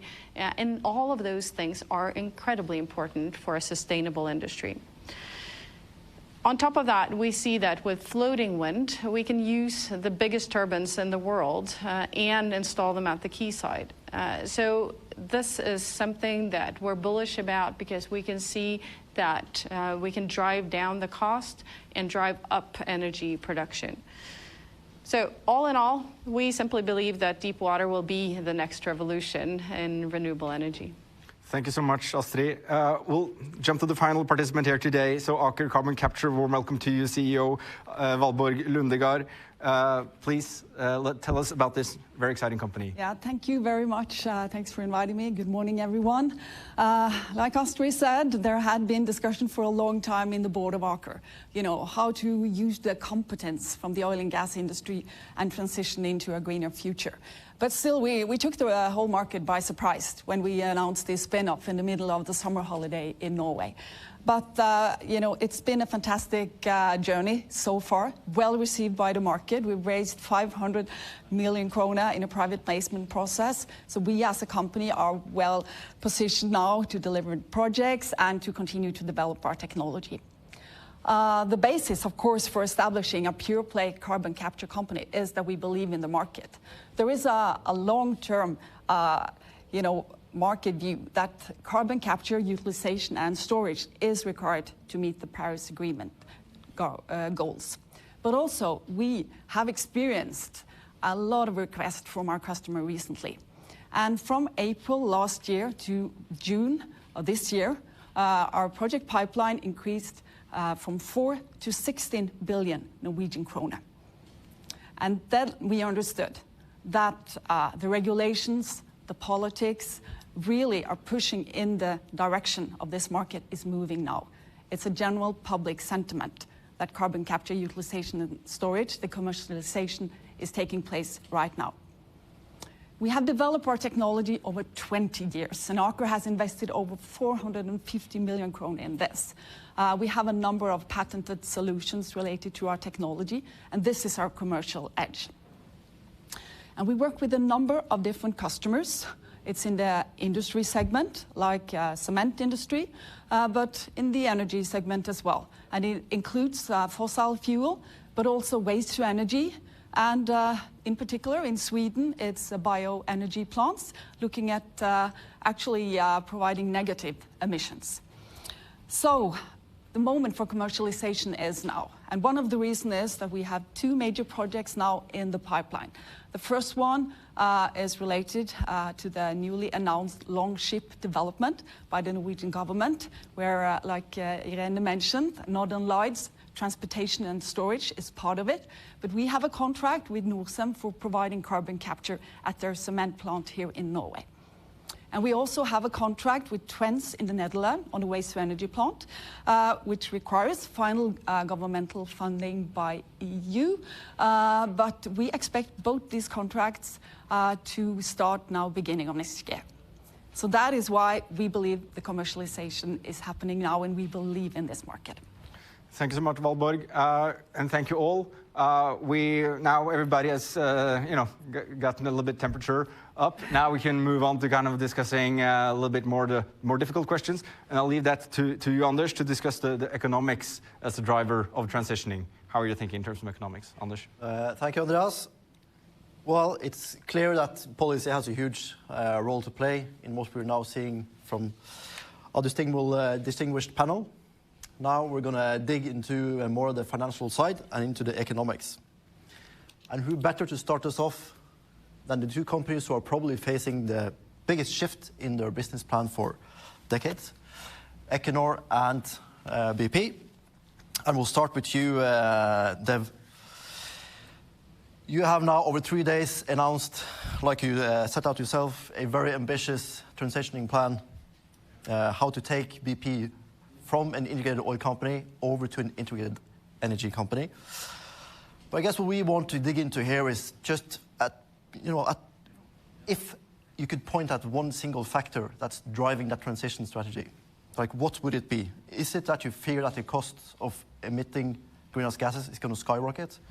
Is it quite simply that you see that the renewables projects are now competitive with your oil and gas division? Or is it something else that we haven't really thought about here? Dev, please.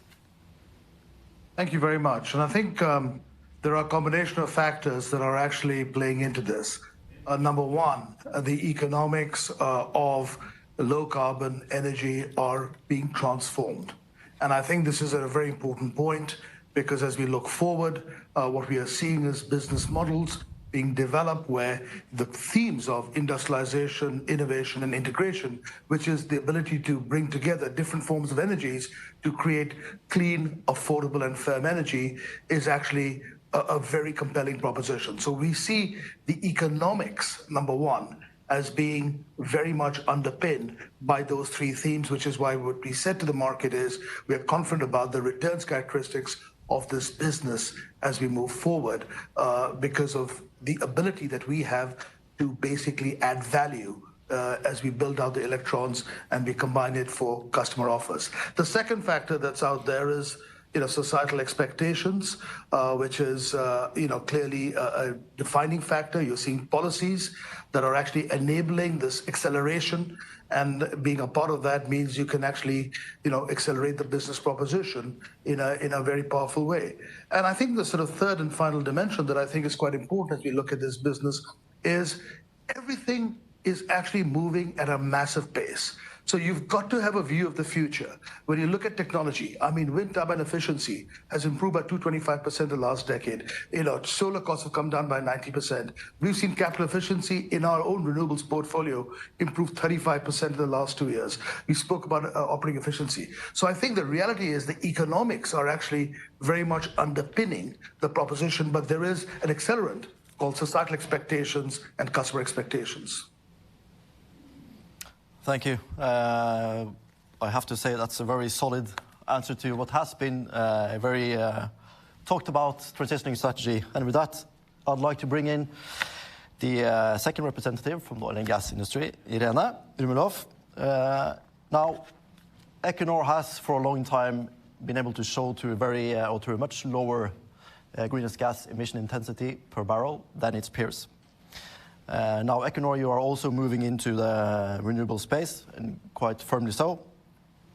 But I guess what we want to dig into here is just to see, you already have quite an advantage when it comes to your emission levels compared to your peers.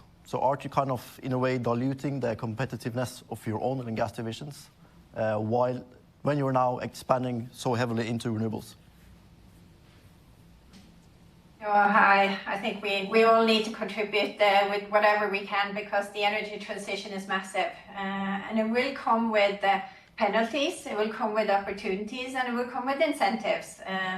I think you mentioned the low carbon intensity on our oil production, and position ourselves, I guess, to be more competitive in the future, where we expect to see higher CO2 taxes. But it also position ourselves, towards customers that take more and more of an interest in, the carbon footprint of the production. We're meeting customers every day now that ask about what's the footprint of your methanol production, what's the footprint of your gas production. But then, even though we will see oil and gas for decades, there's no doubt at all that the renewable growth will be much, much, much bigger if there's growth in oil and gas at all, as we've alluded to earlier. And we do think we have capacity and competence that is very, very relevant, and we'd like to play that game. We like opportunities, we like growth as a company.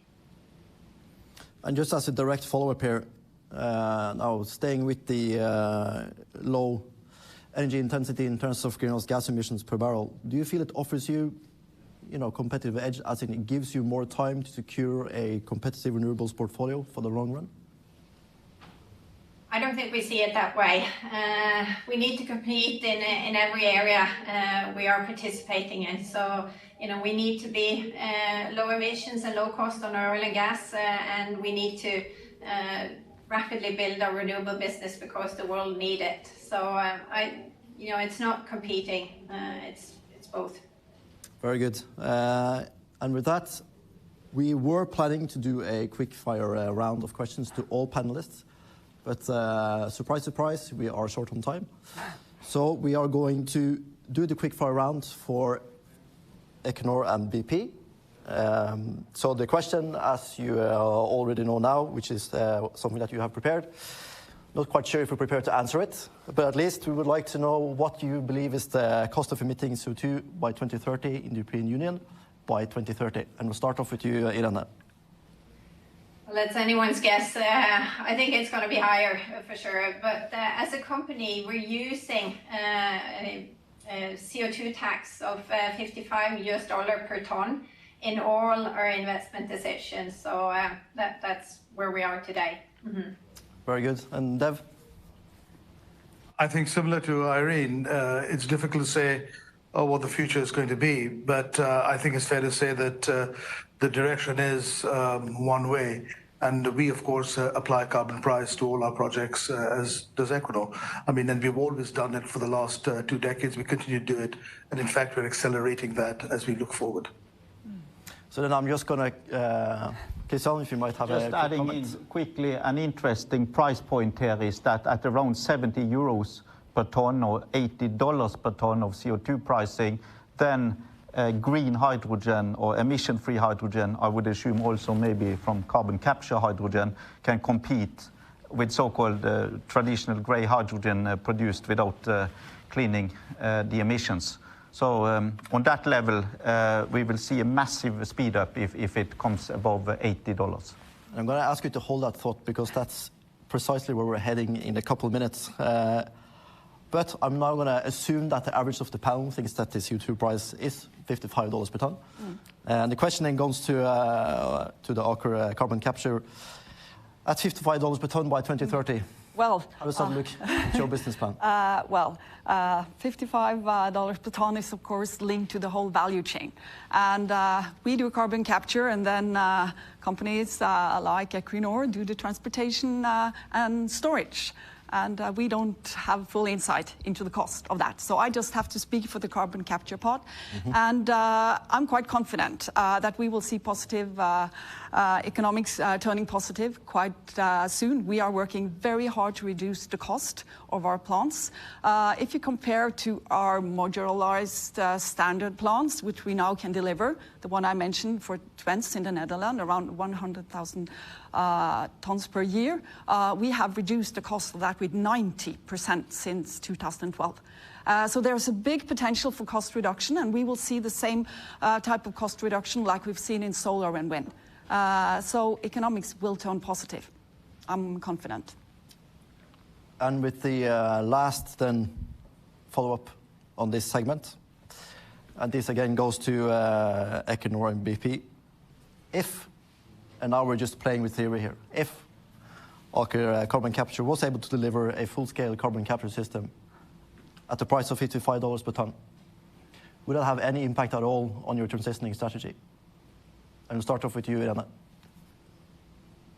We're actually playing, the carbon capture game as well, because as I've said many times now, the world needs all the tools in the toolbox that we can actually draw upon. So I think where carbon capture is going to play a very important role short term is actually industries, because we're seeing that cement will have to be produced by emitting CO2 independent on the energy source. We're seeing the same thing for steel, etc. And what we can offer our customer with the Northern Light project is that they can come, we will come and pick up their CO2 and store it for a price somewhere between 35 and 55 euro per ton. So I think it's a pretty good value proposition, knowing that you're facing a lot of uncertainty when it comes to the future CO2 prices. And also, as I alluded to in my introduction, which I think is important, our customers, industrial customers, will then be able to market their products on these emerging green marketplaces, for instance, for steel or cement, and get a premium on their side as well. And Dev, just a quick comment from you. We absolutely are in this business. We are actually the operator of Net Zero Teesside, the carbon capture usage and storage project. And I think one of the key dimensions of this is going to be integration. It's a theme that I come back to again and again. And the way we are seeing it is actually a massive opportunity as we look forward through application of technology, through application of incentives, and the application of entrepreneurial energy to create an integrated value system in mobility, in power, and in industry. So I think the idea that we need to think about is how do we integrate this to create the full value chain opportunity? And that's what we're working on in Net Zero Teesside, and we will continue to work on that basis as we move forward in this area. Very good, Dev. With that, we're going to leave this part of the panel debates, and we're going to move on to another interesting topic. And this is what Christian just mentioned in his comment earlier, which is the role of hydrogen in transition. Andreas, why don't you take us through the next part? Thank you, Anders. So yes, hydrogen, obviously just one piece of the puzzle for the transition, but you are almost all involved in this, and we need to jump into this topic. And I guess the question is hydrogen at all, and which color, right? And Christian, I'll start with you from a Statkraft perspective. It sounds like I already know the answer to this, but do you agree with the EU launching this massive efforts into green hydrogen? And are you agreeing that it should be only green like the EU, or are you leaning to more of a silver buckshot type of blue, gray, green in combination? The main forces at work were going from a dominantly fossil to a low carbon emission energy system is to put electricity into use and to make that electricity from emission-free production. But in addition, we need hydrogen in one form or the other, pure as gas or further refined into a chemical. So in our estimation, we think Europe could have 16 to 17% of all energy covered by hydrogen in the future. As you correctly state, the EU has a clear policy on green hydrogen, so produced from electrolysis of water based on renewable or other emission-free sources of energy. And Statkraft, we are only working on that technology because we are an electricity company, basically. But from what I've just heard now from Irene, if that is true, that the oil industry can deliver emission-free hydrogen at the cost of between $35 and $55 per ton of emission, then it will be very competitive. Because in our estimations, we need between 50 and 100 to make that transition happen fast, at least. So I think we are in an economic situation where there will be both green and blue hydrogen, and it will be a good competition, and we need it. So to get the volumes up and the cost down in both technologies. Okay, thank you. Very clear. And I want to jump straight to Valborg here from Aker Carbon Capture, because obviously you would, by assumption, advocate blue hydrogen. But I'm not going to ask you about if you advocate blue hydrogen. I'm going to ask you, if you're successful with capturing carbon at a very, very low cost, then let's leave transportation aside, but just ammonia, chemical, industrial steel. Why bother with hydrogen at all? Because it's just, taking a detour, right? Well, first of all, allow me to say that I believe both in green and blue hydrogen. Blue hydrogen is a very important business opportunity for us, an important, fuel for the world. We are currently having our mobile test unit in Sweden, capturing CO2 at an existing hydrogen plant. And if you read carefully the EU strategy report, well, the headlines were green hydrogen, but it also stated that there is a market for retrofit of existing hydrogen production with carbon capture of 11 billion euros until 2030. And that market is too big for us to ignore. Interesting.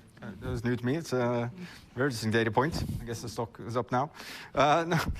We'll jump to Magnus from Vattenfall.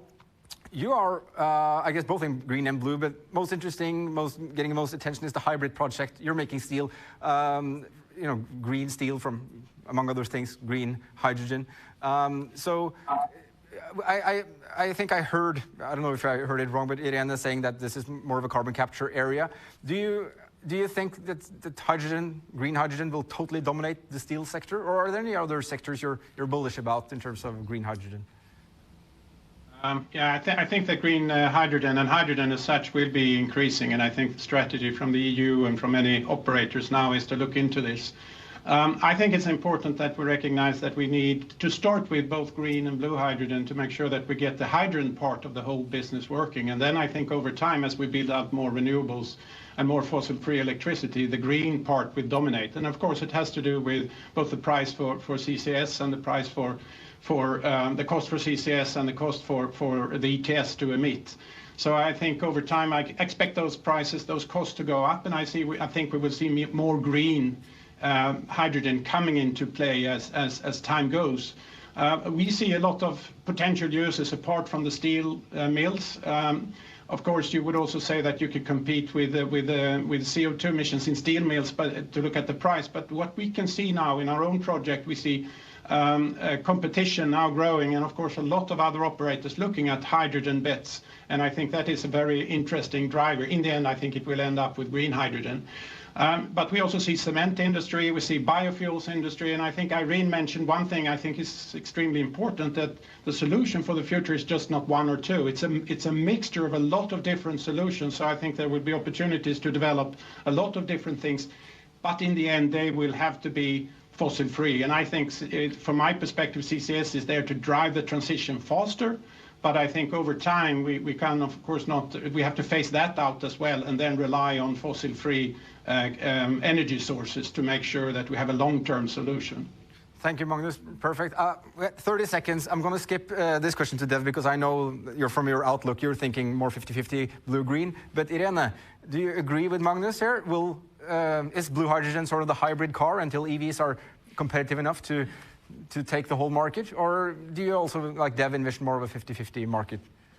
Well, if I can just clarify one thing, I didn't say that we can produce blue hydrogen for 35 to 55. I said we can actually ship and store CO2 for 35 to 55. That's our expectation. But I think we need both. But I do think blue is needed to kickstart the market, because blue provides scalable and predictable hydrogen, which the market is asking for these days. To sit and gradually wait for the green to trickle in, you won't get that kickstart. So a lot of blue in the beginning, gradually infilling with green. So blue paving the way for green is my hypothesis. Perfect, thank you. Christian, quick comment? Thanks for clarification, Irene. Then that adds, if you add the cost of the capture itself to your numbers, we are in the same range of cost for green and blue. So that fits with how I thought the world was. And I think we simply need the blue for volumes. Just like Irene said, if the green alone should drive this, it will take too long. But in the long end, well, maybe more green than blue, but that's so far out in time that what matters now is we need both. Very clear, very clear. So we could discuss hydrogen all day, I guess. There's one more topic on the agenda for the economics of the transition, and that is all of you, almost all of you, are moving into producing green electrons. And from the offset of it, it could look like it's going to be a crowded space with kind of low entry barriers, and surely demand will be growth, but so will supply. And I guess that our object here is to basically see how are you resolving this potential margin squeeze. I'll hand it straight back to you, actually, Christian. The oil majors are now moving into your territory. You've been doing electricity for ages. Now the oil majors are in, the state-owned enterprises are moving into this space. And how are you managing to keep profitability up? Are you looking like merchant price models or corporate PPAs? Tell us how you envision margins developing. What I think will happen is both revenues will continue to come down. The price of electricity will, on average, over the long term, continue to decline, but so will the costs. So it will still be possible to have profitable projects, but only for the good project and the good companies. So it's quite clear to me the oil companies have such high technical competence and industrial cultures, they will play a major role. But so will the electricity companies. And it's not for me to say who will dominate or not. I think we will both be there. What is the challenge for Statkraft is to redesign our own business model from having been used to construct big hydropower plants, maybe 2 or 3 big projects per year, to now we are going to deliver 30 or 40 or 50 projects per year on very, very low cost, and competing in the most challenging markets in the world on those projects. So I think both oil companies and we as utility companies must totally redesign our business models here, and that is the biggest challenge.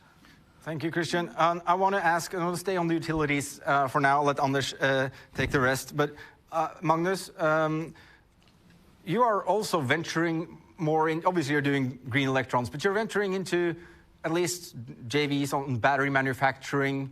You're doing more on hydrogen. I see you trying to shift, or at least attempt to do business models on alternative ways to benefit from the green wave, if you like, other than just doing the electrons. Are you agreeing with this? Yes, I mean, it's part of our strategy, as I said earlier, that we want to work both on making a more available electricity production fossil-free, but we also want to make sure that we work with our customers and can make use of that fossil-free electricity to reduce CO2 emissions. And of course, that entails cooperations on various kinds. If you take the hybrid project, of course, that's obvious. We are part investor there. Exactly how it will look in the future, I think that the business models and our partners, because we can't do this alone, we are doing it with partners, have to find out where we can see, what are the options, what are the most interesting, where can we contribute with our knowledge and resources in the best way. And I think where we can see that, there we are also prepared to invest. So what we're doing is actually expanding our opportunity to look at this different business opportunities, but basically you can say we are driving the need for more green electrons, which we want to produce as a sort of a base business. So we're doing those two things actually to accelerate the development and get ourselves business opportunities. Perfect. Thanks so much, Magnus. Anders, I'll leave you to discuss the economics with the rest. Thank you. Well, now Andreas he picked upon the hot potato in oil and gas analysis, and it's been a debate that's been running for a long, long time. We're probably perhaps seeing kind of the end of it, at least shapes of it coming to an end. And of course, the hot potato is the returns of renewable projects competitive with oil and gas, especially when you look at it with the oil and gas eyes of Equinor and BP. So now we have representatives with us today from the oil and gas sphere, Equinor and BP, and also the two Aker companies. Now, Aker Offshore Wind, Equinor and BP, I mean, you're all now gunning for the same trophy in offshore wind, competing for, similar type of projects. Aren't you at all concerned that, the competition for the installation capacity simply becomes too great, and that returns will inherently then start to suffer? And we can start off with Astrid. Thank you. I think for us, it's important to stress that we are an early mover in a new segment in renewables. And that means that in order to both defend margins ahead of us and help drive the industry forward, we need to be focused on driving down cost in everything that we do. So our target is all around the LCOE in 2030. We're looking at a segment where at the moment the LCOE is around 150 euros per megawatt hour because it is at the pilot stage, pre-commercial stage. However, the wind farms that we're planning now, those are commercial stage plants. And that means that we are clear that we can reach a target of 50 euros per megawatt hour in 2030 if we work together to scale the industry and enable the industry to really use all of the capabilities out there. So we're using the capabilities of the Aker Group to identify industrial solutions that actually work in deep water, that are already proven, and that can scale quite easily. And that, we're not starting from scratch here. In Aker, we have delivered and designed most of the floaters that are out there today, and that's what we're building on. So when we're talking about the margin squeeze, yes, we recognize that margins will be squeezed as the industry segment becomes commoditized. But in the meantime, it is those companies that can work in the early stage of the industry that can de-risk project development and de-risk project execution that will win in the short run. And then, of course, in that period, you can develop the skills that you need to have an effective operating model once the margins are at a different level and thereby defend profitability. So that's our approach to this. Very well. And Irene, I mean, you have just announced a high-profile partnership with BP on offshore wind, but you also earlier back in February were quite firm in stating your targets in terms of reaching returns for your renewable projects. So I guess what we want to pick up on here is, is the kind of partnerships that you have made with BP the way that you envisage Equinor reaching its stated return targets? Or is that something that you see on top of your already guided returns for the renewables projects? Well, I think, as Astrid said, it's important for companies like ourselves to drive technology and drive cost down, as also Christian said, and be a developer of these projects. That's where the real value is. Come in early. We've guided 6 to 10% is sort of the expected range. We do think we can move at least to the upper half of that range by farming down and taking advantage of the companies who cannot develop these fields but still have an interest in infrastructure that gives a very predictable and safe return. So part of our business model is to build, de-risk, and bring in financial investors, as we could tend to call them. And as one example, we can use the Arkona wind park, where we brought in financial investors in the form of, I guess, Credit Suisse. And just selling 25% equity in that increased the overall rate of return on our total producing portfolio from 10% to 14%. And I would argue that's a very, very robust return given the risk profile of these assets. There's no price or very limited price risk, there's no reservoir risk, there's no exploration risk, and limited cost risk. And you also, if you are to compare these with oil and gas projects, have to look at the life cycle cost, because when you are at an investment decision on oil and gas, you have a lot of sunk costs behind you. Whereas when you're in an investment decision on a renewable project, there's some engineering studies, but limited exploration wells and dry wells. And Irene, I'm just going to have to cut you short, I'm afraid. We are, of course, hysterically short on time, but that was kind of to be expected. So we'll do a quick pass by Devin BP. I mean, you've been very outspoken, at least on the outset. You seem to be more ambitious on your solar targets than offshore wind. Is that simply because you see solar having, equally competitive returns than offshore wind, or is there any other thinking behind it? I'm going to ask you kindly to limit your answer to quite briefly, as we have to move on to the next subject after this. I think the reality is that we have built up a great solar platform through a company called Lightsource BP, and we've grown that development pipeline by 600% since we started 2.5 years ago. So in the first half of the decade, you will see more solar developments because that's in train and the life cycle tends to be shorter. In the second half of the decade, you will see a more broad-based development pipeline, which includes obviously wind, offshore and onshore. Again, the cycle time should be longer there than solar, which is why you've got the sort of 2025 and 2030 if you will, dimensions to the development pipeline. The only thing I would just add to that is think also about trading and merchant risk. Over time, we think that is going to occur, and that actually creates massive opportunity for companies that are able to create end-to-end integration opportunities from trading all the way to operations. Very good. And now, of course, we are up against the clock. So we're going to move to the last segment of this panel debate, which is the role of the shareholder. This was supposed to be a two-part segment, but due to the time constraints, we are just going to move to the last part. And we are seeing some very interesting ways of how companies and how industrial owners approach the energy transition. Today with us, we have actually two very different ways of allowing the shareholder to take part in transition through the various company structures.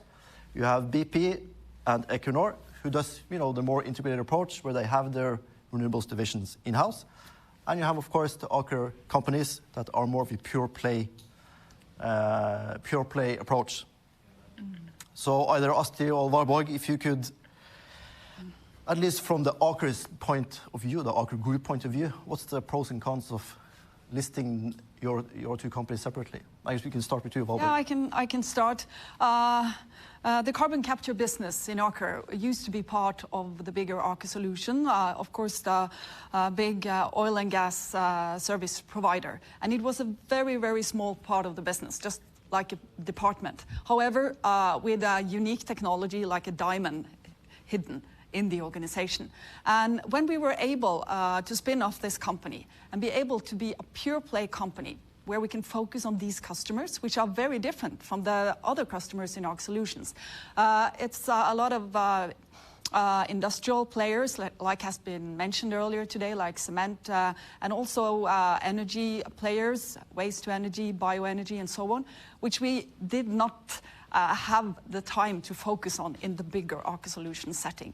So you have the focus on the right customers. You can focus on the technology. As I said, we have now financing in place in order to continue to develop that technology.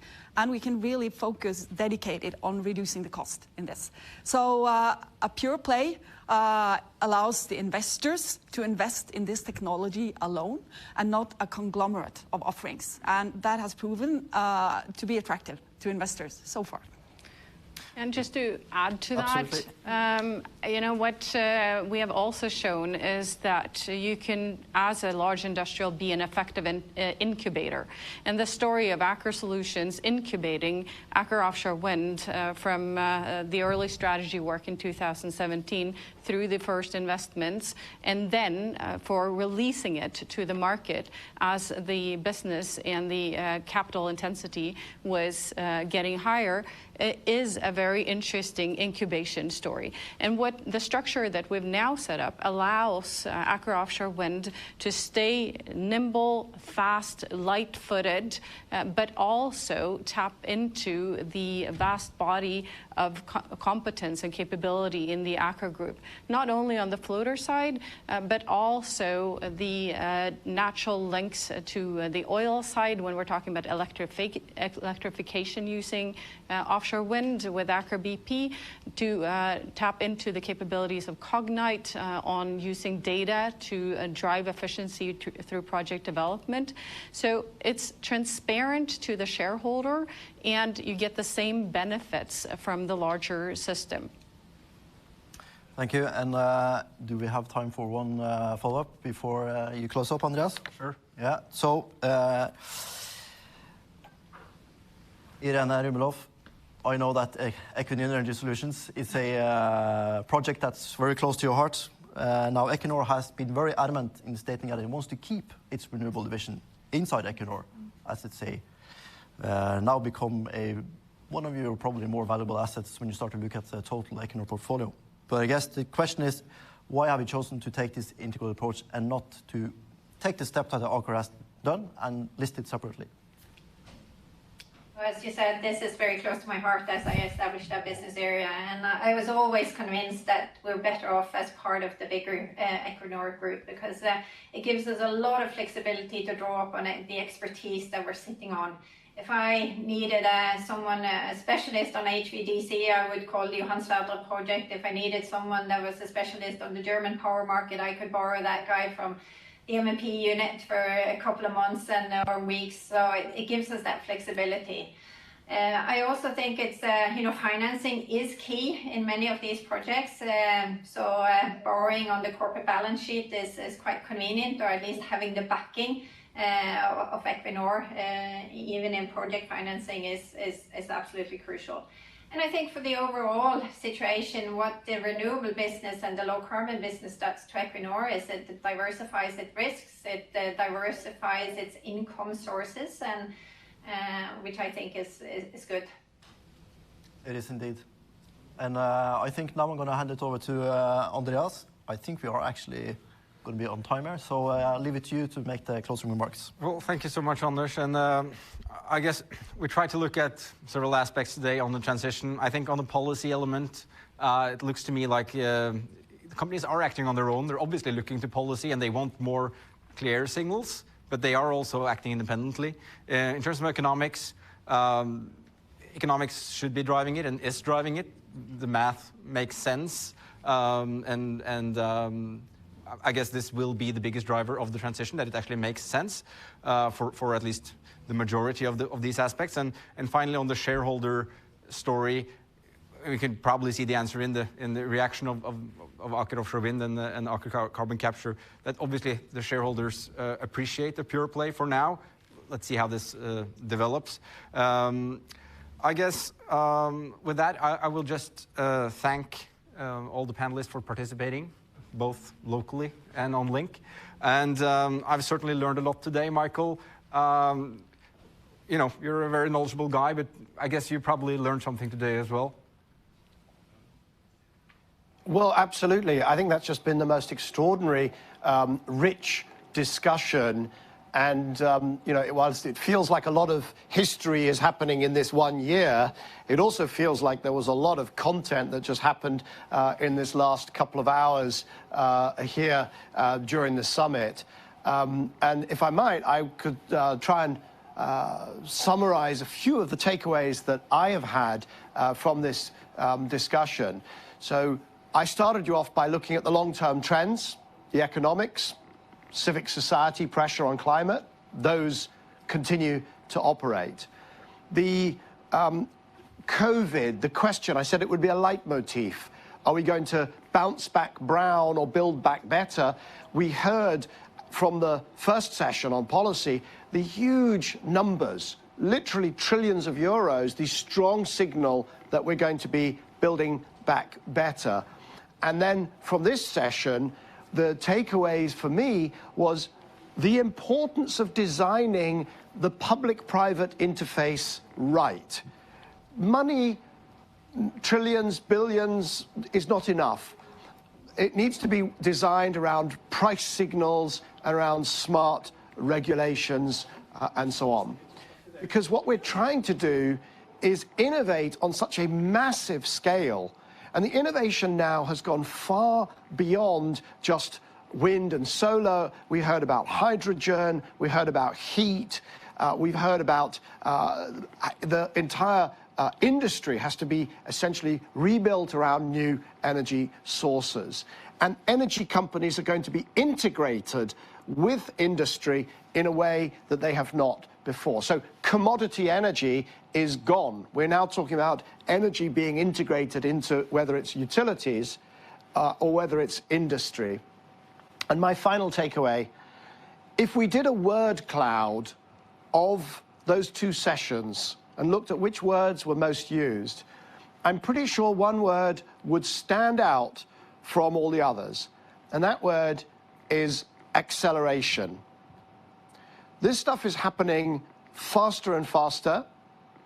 We're now at the dawn of a new decade, and when we look back in 10 years' time, to quote Shakespeare, it's going to be a case of the past is prelude.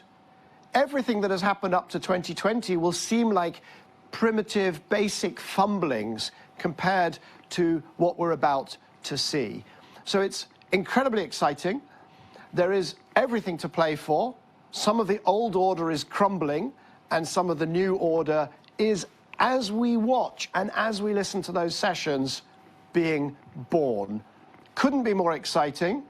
And with that, I'd like to hand back to Tone, who's going to close the proceedings here today. Tone? Thank you very much. The technology is yours.